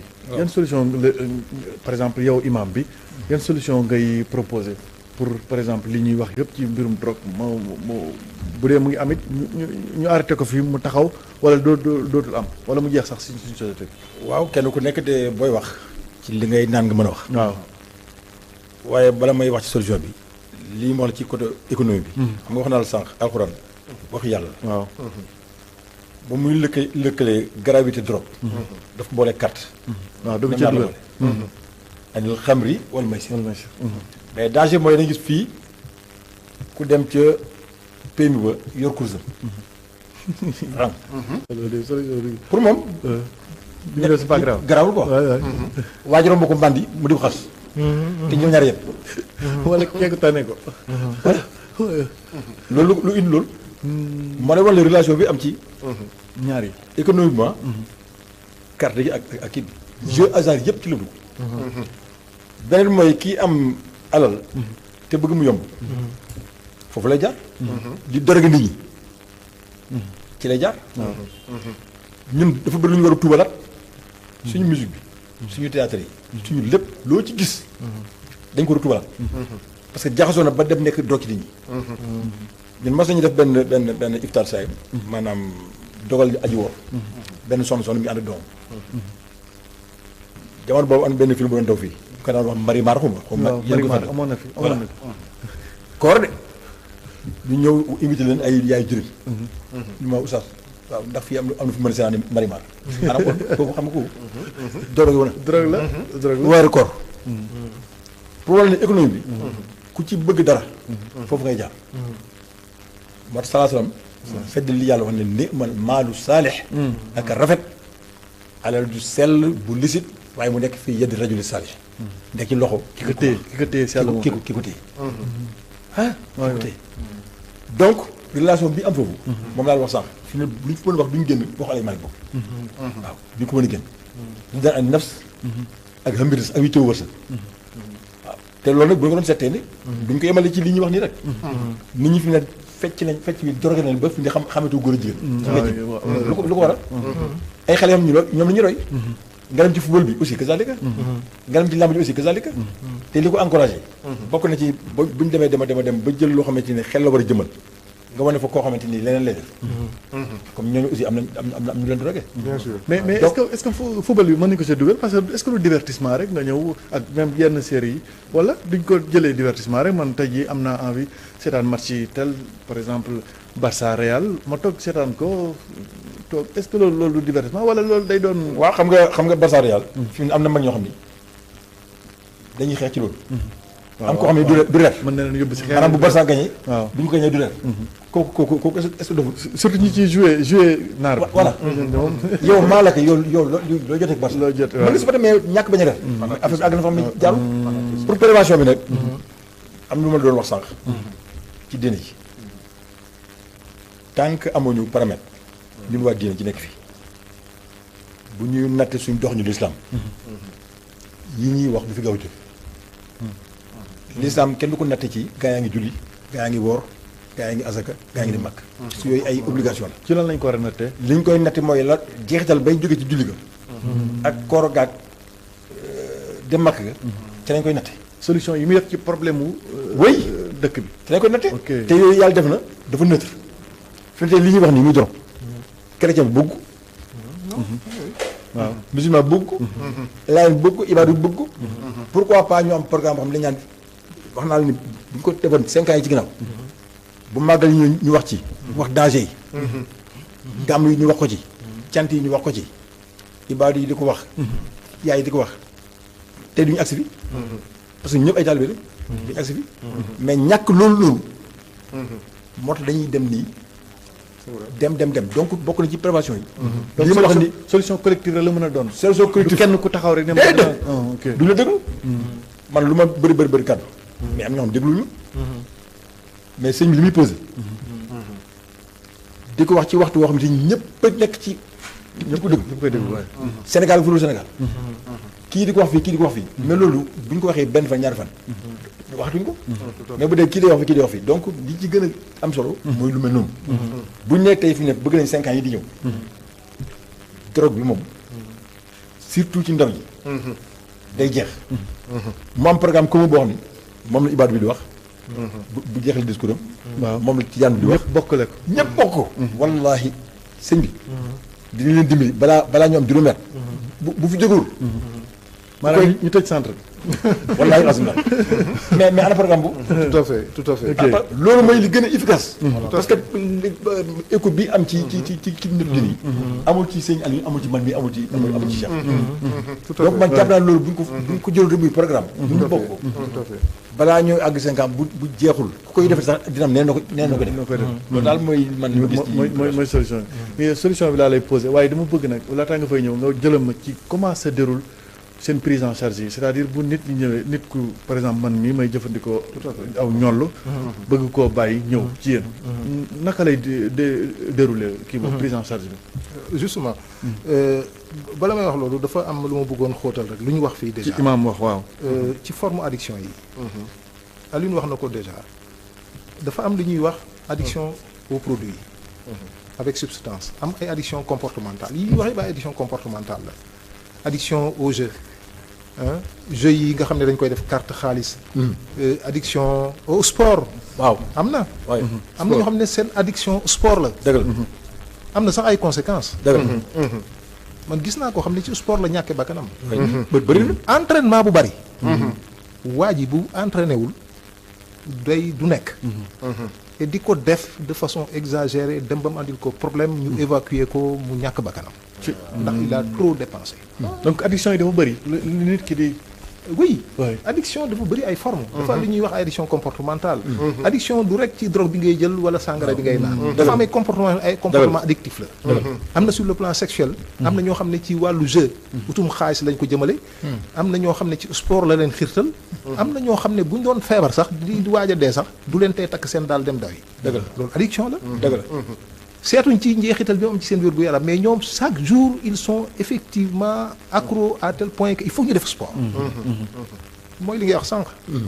dem na ci ñoo xam ne daf leen tàqale même ak seen sago li ngay def duutul loo xam ne da nga ko contrôler parce que comportement boo ko contrôler tul rek effectivement bon doon na loo xam ne dañ koy dugal ci comportement addictif quoi donc loolu vraiment lu am solo la tey li nga xam ne mooy addiction yu bees yi mooy addiction au numérique addiction à l'ordinateur téléphone portable surtout ñun ñii sax xaw nañu dal fii boo xëyee suba ba ngoon munoo xëy suba ba ngoon te xooloo sa téléphone dëgg la boo ko deful day mel ni yow am na loola manqué loo manqué waaw dëgg la suñ vie yëpp pratiquement c'est conditionné par l'ordinateur et le téléphone loolu forme addiction la dëgg la te baaxul waay parce que scientifique yi am na temps boo xam ne waroo ko def ci appareil bi dëgg la mais ñun dañ ciy xëy suba ba ngoon guddi di fanaanoog moom suñ doom yi bu guddee seen biir néegi di te portable la ñuy fanaanoo donc yooyu doon yoo xam ne dafa am ay jeexital yu am yu bëri sur le plan sanitaire donc je pense que loolu dafa jar ñu bàyyi ko xel ñu bàyyi ko xel dañ koy faj aussi hein addiction comportement yi dañ koy faj donc je pense que yooyu am solo la beneen li ma bëggoon su wax te insisté wuñ ci trop mooy drame bi nga xam ne drogue da koy causé au niveau des familles au niveau des familles ci biir kër yi waay mais dama ne dëkk bi bëri na kër yu tas drogue moo ko tas dëgg la bëri na sëy yu tas drogue moo ko tas dëgg la ndaw si muñ naa muñ ba sonn waa ji mënta ba waa ji bu jëfandikoo day andi problème ci kër gi da leen di violenter dëgg la lam waroon dundale njaboot gi da koy jël di ko drogué woo du leen dundal da leen di violenter andi fa situation boo xam ne véritablement duñ mën a supporter ndaw si ay la yéwén day mujj gàddu ay bagaasam dem xale yi nag nekk ci situation boo xam ne mais bu doy waar xam ne sa papa nii la mel dafay soppiku dafay am ay comportement violent à cause de la drogue disloqué ay famille yu bëree bëri ay drame familial dëgg la man sama bureau yàlla xam na ko da ngay dalal koo xam ne dafay wax ak yow bay jooy ci jigéen parce que ñu ëpp seen yaay moo leen di andi mais da ngay gis ñoo xam dañuy ñëw ne la mais Diop man lan laa def yàlla ba mu jox ma doom ju mel nii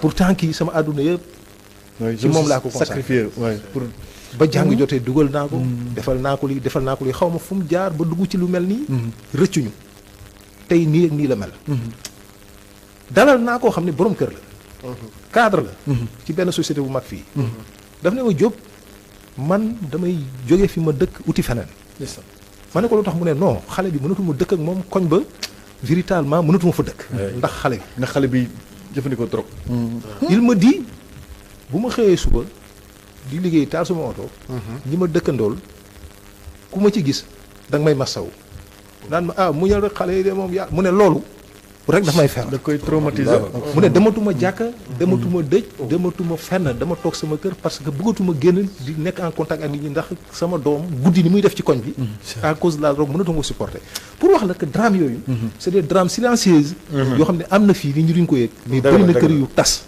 bëri na kër yoo xam ne ci jafe-jafe yu métti lañ nekkee effectivement à cause de la drogue et dans toutes les catégories ñi ma lay wax ni ay cadres yu mag lañ mais ils sont perturbés par leur comportement de leur enfant au point que doy na waar donc yooyu benn exemple rek mun naa ci citer yu bëree bëri ay drame familial yoo am yoo xam ne tey véritablement duñ ci bàyyi xel bu baax mais nit ñiy souffrir à cause de la drogue bëri na bu dul yow di sa doom di sa jarbaat boo yor ci biir kër gi mu mel noo mel ngay jigéen sa jëkkër am nu mu mel andil la jafe-jafe àdduna waaw bés ma rek ma dajal ci ay day jooy laa la wax da nga leen di dimbalee ba sonn mais ça c'est un problème boo xam ne duñ ci bàyyi maintenant pour les solutions comme ngay wax pour les solutions oui d'abord pour ñu ni ñuy liggéey centre Jacques Chirac nit ki foofu boo ñëwee ñun dañu am benn unité bu ñuy wax unité de prise en charge psychosociale puis unité de prise en charge et d'accompagnement psychosocial noonu la tudd boo fa ñëwee man mi sax léeg-léeg ma dugal ci sama loxo boo fa ñëwee dañ la dalal ak ki nga àndal déglu la nga wax situation bi nga xam ne moo ko dal ba tax nga andi ko fi bu la dégloo ba pare moom daañu ko laaj ne ko yow sa papa mi wala sa yaay li mu wax yow da nga koy dëggal wala nee na da ngay jëfandikoo nangam da nga koy dëggal mais puisque da koy def te papa ngi taxaw day wax waaw demee ba dëggal ko nag yow nga ñaan ki ko fi andi mu génn bàyyi la nga wax ak moom parce que am na loo xam ne boo ci bëggee sor ak moom du waajurum taxawee du ci sori parce que lenn moo am bëri na xale yuy jëfandikoo drogue la ko jur ci biir kër gi la jógee ci biir kër gi ci biir kër gi lay jógee comment comment am na ñoo xam ne dañ koy def wala seen papa yi ñoo ko seen doom di ko def mooy loolu sànq rek boo wéetee ak moom mu ne la man dama ci dugg mais pa bii ci boppam da koy jëfandikoo wala sama nijaay ci biir kër gi da koy jëfandikoo wala nangam ak nangam dalal naa kenn koo xam ne jigéen la dafa andi doomam mais wax ma bi ma wéetee ak doom moom daf ne ma sama yaay waxu la mais moom li muy dundee ak sama papa ci biir kër gi mu ne ma ñun ñàkk mu wax ma benn formule mu ne ma ñun on manque de rien mais on n'est pas heureux on manque de rien mais on n'est pas heureux. waaw lu tax mu ne ma non sama papa ak sama yaay. ni ñuy dundee ci kër gi. man ak samay sœur ak samay frère yi nga xam ne ñoo jàkkaarloo ak ñoom nekk. mais dañuy dégg ñu koy waxante. ak di ko defante guddi. te bés bu nekk loolu yàlla loolu am. mootuñu ko supporter. man lii may def bu ma ko deful mais dof naa bu yàgg. parce que lii moom may stabiliser ndax ñoom ni ñuy dundee c'est extraordinaire. defante lu ñaaw waxante lu ñaaw xeexoo toj. ci néeg bi guddeeg bëccëg. man bi mooy ndaw si dem ne àll yéen ñu wax dëgg la. ba finalement man sax dama dugg ci relation ndaw soosu ak jëkkëram. parce que tant que dëkk bi stablul xale yi duñu stable. absolument xam nga loolu mooy tax. le plus souvent. xale bu fekkee yaay ji dafa teew wala papaam teew loolu du ko mën a wax. mais loo tax ma ne am na lu bëri lu koy loo xam ne ci biir kër gi lay jógee. am na loo xam ne yeneen facteur la. mais ci gàttal nit ki bu ñu ko dalalee ba pare. jéem a xam parce que loolu moo ci am solo. jéem a xam lan moo ko dugal ci lii. parce que wax naa ko sànq ñenn ñi xëy na précarité moo leen ci dugal. léeg-léeg nga dalal ko xam ne lay wax non man suñu kër duñu lekk duñu naan. man maa fay góor. maa waroon tekki. mënatuma xëy di xool samay rak sama papa di takk seen biir. te man maa am naa 25 ans am naa 30 ans. mais ñaar dërëm yu ma leen dimbale mënuma ko. loolu tiis boobu mënatuma ko supporter. fekk jëluma lii du ma mën a nekk ci kër gi. tiis boobu laa mënatul supporter di xool samay waa kër di takk seen biir man ma nekk seen doom am 25 ans 30 ans ñoom ñuy takk seen biir di añ wala waa koñ di leen may añ. alors que man je suis là incapable d'être quoi mënuma ci dara. loolu mënatuma ko supporter. loolu xam nga man ak yow bu ñu daloon dana am lu ñu impacté. xëy na ñun am nañ beneen réponse mais ñoom réponse boobu la ñu am. lañ toll. donc yooyu. dafa nekk ay facteurs yoo xam ne yooyu ay question de précarité la mais il y a d'autres facteurs. mais bref bu ñu nee ba xam nit ki li ko ci dugal. dañuy évaluer état de santé sur le plan mental sur le plan physique. est-ce que am na antécédent. est-ce que mës na faju. est-ce que nangam est-ce que mës nañ ko jàpp. prison. bu ñu xamee ba analyse yooyu yëpp ba rendre compte ni kii ku jar a faj la dañ koy defal li ñuy wax référence parce que centre ba duñu traité amul service de traitement au sens médical du terme. ñun on travaille avec des hôpitaux yi nga xam ne ay centre d'addictologie la ca CEPIAT wax naa ko ak addictologie bi nekk Thiaroye ñooñu dañu ëpp ñu ñuy liggéey la bu ñu gisee nit ki véritablement laaj na faj dañ lay defal benn fiche de référence orienté la garder une copie de la fiche boo demee ñu accompagner la léeg-léeg gis koo xam ne sax ticket bu mu dugg du ko am. ñun malgré que amuñ moyens yooyu mais on se débrouille dimbale la nga fay sa ticket. boo demee bu nécessité hospitaliser ñu hospitaliser la. defal la traitement bi pour un premier séjour c'est 15 jours. bu fekkee tane nga mën nga génn boo tanewul ñu yokkaral la beneen 15 jours nga def 1 mois. ñu defal li ñuy wax traitement bi quoi ñu bari ñu di ko wax ay cure donc loolu bu paree nag. ba nga xam ne nit ki jàpp nañ ne médicalement xaw na tane. addiction bi wàññeeku na ci moom bu baax a baax. que léegi xaw na libéré wu ñun on fait tout le travail de suivi et d'accompagnement sur le plan psychologique. D'accord. parce que drogue problème de cerveau la aussi. nit ki parce que nit ki bu amul suivi. mooy faral ngay gis koo xam dafay bàyyi dem ba ci biir mu commencé waat.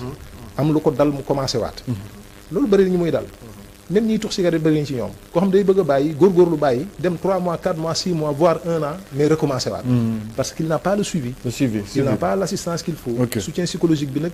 ñëpp dañ ci am rôle ñun dañ ci am rôle mais famille yi aussi daf ci am rôle. donc globalement noonu la ñuy liggéey comme ni mu ko waxee nag am na ñoo xam ne accompagner nañ leen tey génn nañ ci. léeg-léeg nga gis koo xam ne da nga koy fàtte sax mooy ñëw ne la damay ñëw pour remercier la parce que tey bàyyi naa maa ngi sama njaboot maa ngi liggéey pourtant fii laa jaaroon il y a de cela quelques années yéen a ma defal lii ba ma bàyyi loolu léeg-léeg nga gis ko léeg-léeg nga gis koo xam ne bàyyi na ba nga xam ne boo gisee tey bu ñu ne la mën sa ci jaar doo ko gëm mais le revers mooy dañ leen gis koo xam ne aussi malgré li ngay def yëpp effectivement du ci mën dara parce que mbir mi dafa complexe mënoo ci réussir à 100%. Donc globalement loolu la solution pour ñun c'est la prévention c'est la prise en charge et l'accompagnement. Répression dëgg la mënta ñàkk parce que fexe ba drogue bi du dugg ci réew mi aussi loolu il faut ñu taxaw ci autorités yi ñu ngi ciy góorgóorlu waa autorités yi ñu ngi ciy góorgóorlu bien que des na lu bëree bëri parce que ñoom ñi koy def sax amuñ moyens yi war loolu moo tax ñaari réussite drogue bi bëggul ci dëkk bi xaw fi bëri mais loolu amul efficacité ci ki nga xam ne dafay consommer consommateur boo xam ne dafa arrêté parce que dañ ko réprimer bëriwul da ngay jàpp dugal kaso boo continuer mu dellu ca lam nekk te tey biir kaso yi sax nañ ko waxta dee am nañu foo nekk ci biir di consommer drogue parce que drogue bi mu ngi ci biir kaso yi donc loolu c'est une réalité c'est pour dire que pour ñun moyen bi nga xam ne moo gën a wóor. c'est faire la prévention maanaam fexe ba nit ki du ko jël. par l'information par la sensibilité parce que bëri na ñoo xam ne aussi. ñàkk xam-xam ignorance moo leen ci dugal. c'est comme ni ko Aline waxee léegi dëgg la am na ñoo xam ne nag ñoom. xam nañu. médecin buy drogué wu. ku ko gën a xam drogue. am na. enseignant boo xam ne. il est bien formé jàng na xam na li drogue mais da koy def. donc nit ki xam nga niveau d'information. ak comportement dafa wuute. Le comportement ne traduit pas nécessairement le niveau d'information. dëgg la donc loolu dafa am. dëgg la mais li nga xam ne seetlu nañ ko aussi mooy bëri na ñoo xam ne dugg nañ ci. mais ñàkk xam moo leen ci dugal.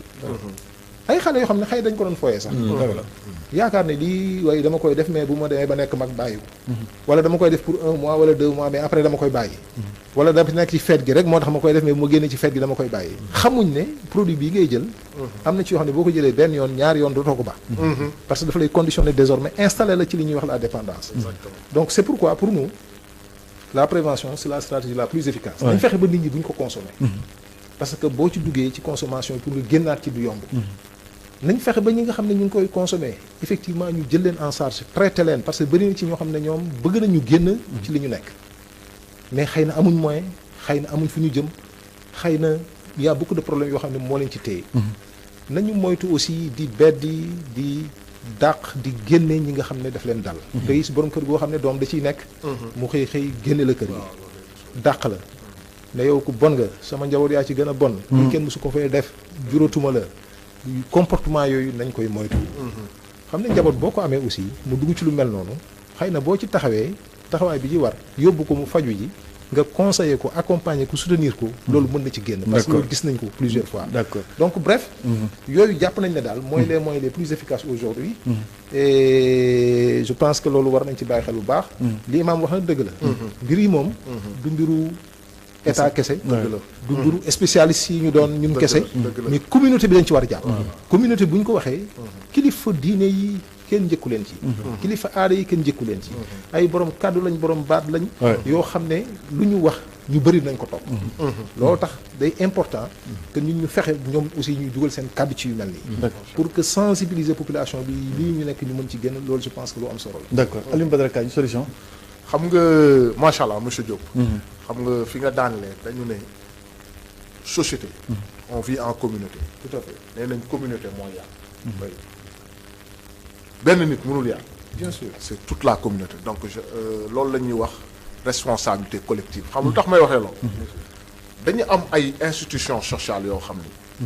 ñun Sénégal ci wàllum diine ci wàllum culture ci lépp. loolu moo ñu tënk. bien sûr te loolu. damay commencer si la famille.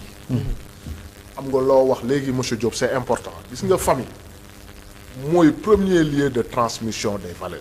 bien sûr mais nag boo xoolee jamono ji bu famille joue rôle am pleinement. parce que famille nga nekk xale sa première institut sa première référence sociaux yi ñan la. ce sont tes parents sa papa ak sa yaay loolu dafa am solo. xale tey bu juddoo. tey lan lay jàppee référence am papam wala yaayam ñooy ay références sociaux loolu la ñuy wax les références sociaux mais aujourd'hui parce que dama mosoon am benn góor bu may waxtaanal mu ne ma xam nga jamono ji lu tax suñu éducation am problème mu ne ma éducation transmission des valeurs la mu ne ma sëriñ lu tax éducation am problème ma ne ko lu tax éducation am problème mu ne ma ñu xam nga nan la ma ko waxee mu ne ma ñu war a yar ñoo am doom maa ñu toll ci yaru ñu war leen a yar. ñoo am doom ñoom ñoo. xam nga loolu day jëm fan. waaw day jëm ni que gis nga xale. imaam sànq mu ngi koy wax. garab dañ koy jubbanti si racine. bien sûr damay ñëwaat si monsieur Diop parce que mu ngi koy wax léegi cas yu mu joxe nii c'est important. parce que gis nga l'environnement social. ce qu'on appelle en sociologie environnement social. day déterminer say comportement. aujourd'hui xale bi. à partir de la famille. mënul nekk ci famille. boo xam ne censé protéger ko. transmettre ko ay valeurs. famille boobu ñu fay gis ay cas de déviance. d'accord c'est-à-dire références sociaux yooyu mu soxla woon. da ngay xool papam wala sànq yaa ngi koy wax. am na yenn famille yoo xam ni sax dina dem ba xam ni cas de divorce day am. d'accord ce que j'appelle la famille monoparentale. xale bi loolu yëpp mën na ko perturber. ñu ñëwati ci école bi. ñu ñëwati ci école donc dañuy restaurer yenn institutions yi. la famille doit jouer pleinement son rôle. moom mooy di yar. bien sûr. parce que bu génnee xale bi tey bu génnee ci famille xam nga fan la jëm ci école ba. bien sûr. mais diggante famille ak école mbedd mee ngi fa. donc famille bi bu fekkee am na xale bi am na ay base solide. ci famille bu traversé mbedd mi. dina am ay tentation de. parce Bien que sûr. maintenant moom yar sa doom ci kër sax. taxul. tentation yi mu yaru tentation yi mu ngi ci mbedd li nga mi bëgg mais a loolu yëpp si éducation bu ñu koy jox ci kër gi la. Bien sûr. wan ni ko nag instant yi nii bukki yëngi si biti. Oui. mais nii ak nii mu defare Oui. mais bu yeggee école. parce que tam institution yu mu lay wax yëpp. dañu nekk du ma ne jéewatuñu seen noonu mais dañ sont des institutions yoo xam ni. xam nga dañu manqué autorité. parce que tam dëkk Sénégal dëkk bii ñu nekk c'est-à-dire y a un problème d'autorité tey école. c'est un lieu d'instruction. bien sûr. mais d'accorduma rek ñu école war a yem ci instruction. parce que Éducation. école du da ngay xale bi dafa war a ñëw rek ñu sànq yaa ngi koy wax imam. gis nga xam-xam. wala muy jëriñ mu nekk xam-xam bu sell. mais tey xale bi muy ñëw rek ñu koy jox ay savoir. di feesal bopp bi di ko endoctriner xale bi di sol. mais l'école c'est un lieu d'éducation. aujourd'hui pourquoi pas si dans le cadre prévention yi ñu wax. ay genre monsieur Diop. ay centre yoo xam ne loolu mais aujourd'hui dañ leen war a ubbil école yi. pour que xale yi ñu leen di sensibiliser le travail de sensibilisation se fera à la base. dans les écoles. c'est-à-dire aujourd'hui les écoles. au niveau de notre éducation nationale. qu'on ouvre la porte à des experts. yoo xam ne c'est des centres d'addictologie. des médecins spécialisés en santé mentale. pour ñuy mën a sensibiliser les enfants. donc loolu c'est très important. il faut que ñu restaurer. toutes ces institutions sociales yi nga xam ne. pour man dañu nekk en crise. ñu restaurer ko te comme ni ma wax solution bi. globalement la ñuy am résultat. c'est d'une manière holistique. aujourd'hui par exemple boo xoolee sur le plan religieux. mais aujourd'hui il est bon de le dire imam sànq mu ngi koy wax man des fois damay gis ay ñoo xam ne ay sëriñu tarixa lañ. seen taalibe yëpp ay jeunes lañ. mais ñuy tenir ay discours yu responsable da ngay gis ay sëriñ du ma citer tur. da ngay gis ay sëriñ tarixa naan ni. bugguma fi sama benn taalibe tox yàmba. bugguma fi sama benn taalibe utiliser drogue. ce qu'on appelle les référents sociaux. ñu mel ni imam sànq mu ngi koy wax il faut que ñun ñëpp ñu mbooloo société du kenn kay defar mais c'est d'une manière mbooloo communautaire nañu mën a régler problème mu nga waxtu wa yegg nañ sax fu mu émission bi waroon a jeexee moo ne waxtaan wi daanaka des na lu bëri sax waaye xam naa ci yeneen i jamono ñu continuer waat ko ndax émission bi moom li ci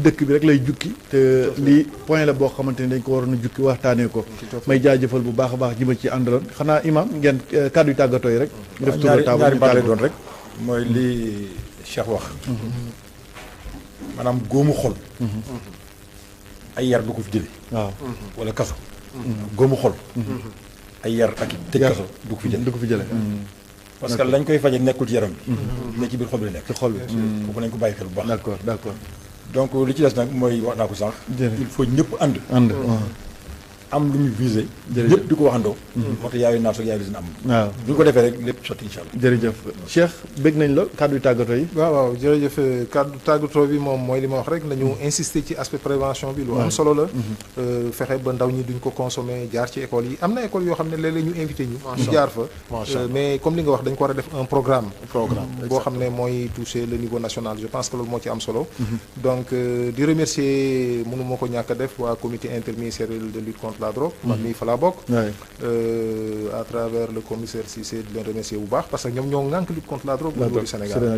ñoo nekk au niveau du ministère de l'intérieur am benn plan stratégique lutte contre la drogue boo xam ne jeex na ci décembre ñu ngi waaj a renouveler donc di leen encourager bu baax di leen féliciter ci appui bi nga xam ne ñu ngi koy def surtout pour la société civile bon di remercier également suñu partenaires yi tel que ANCS bi nga xam ne depuis 2013 wax naa ko sànq ñu ñuy jàppale à travers le programme du Fonds mondial ñuy def un programme de prévention du VIH auprès des personnes qui consomment des drogues donc loolu lañ ci bëggoon wax di leen féliciter di leen remercier bu baax yow Serigne ci taxawaay bi di remercier bu baax di féliciter aussi Alioune ci xam-xam bi vraiment je pense que ñu mel ni moom war nañ leen di déglu parce que matière bi mu am muy sociologie dafa doon loo xam ne lu am solo la ci jàngat bi ñuy def ci société bi. dëgg la.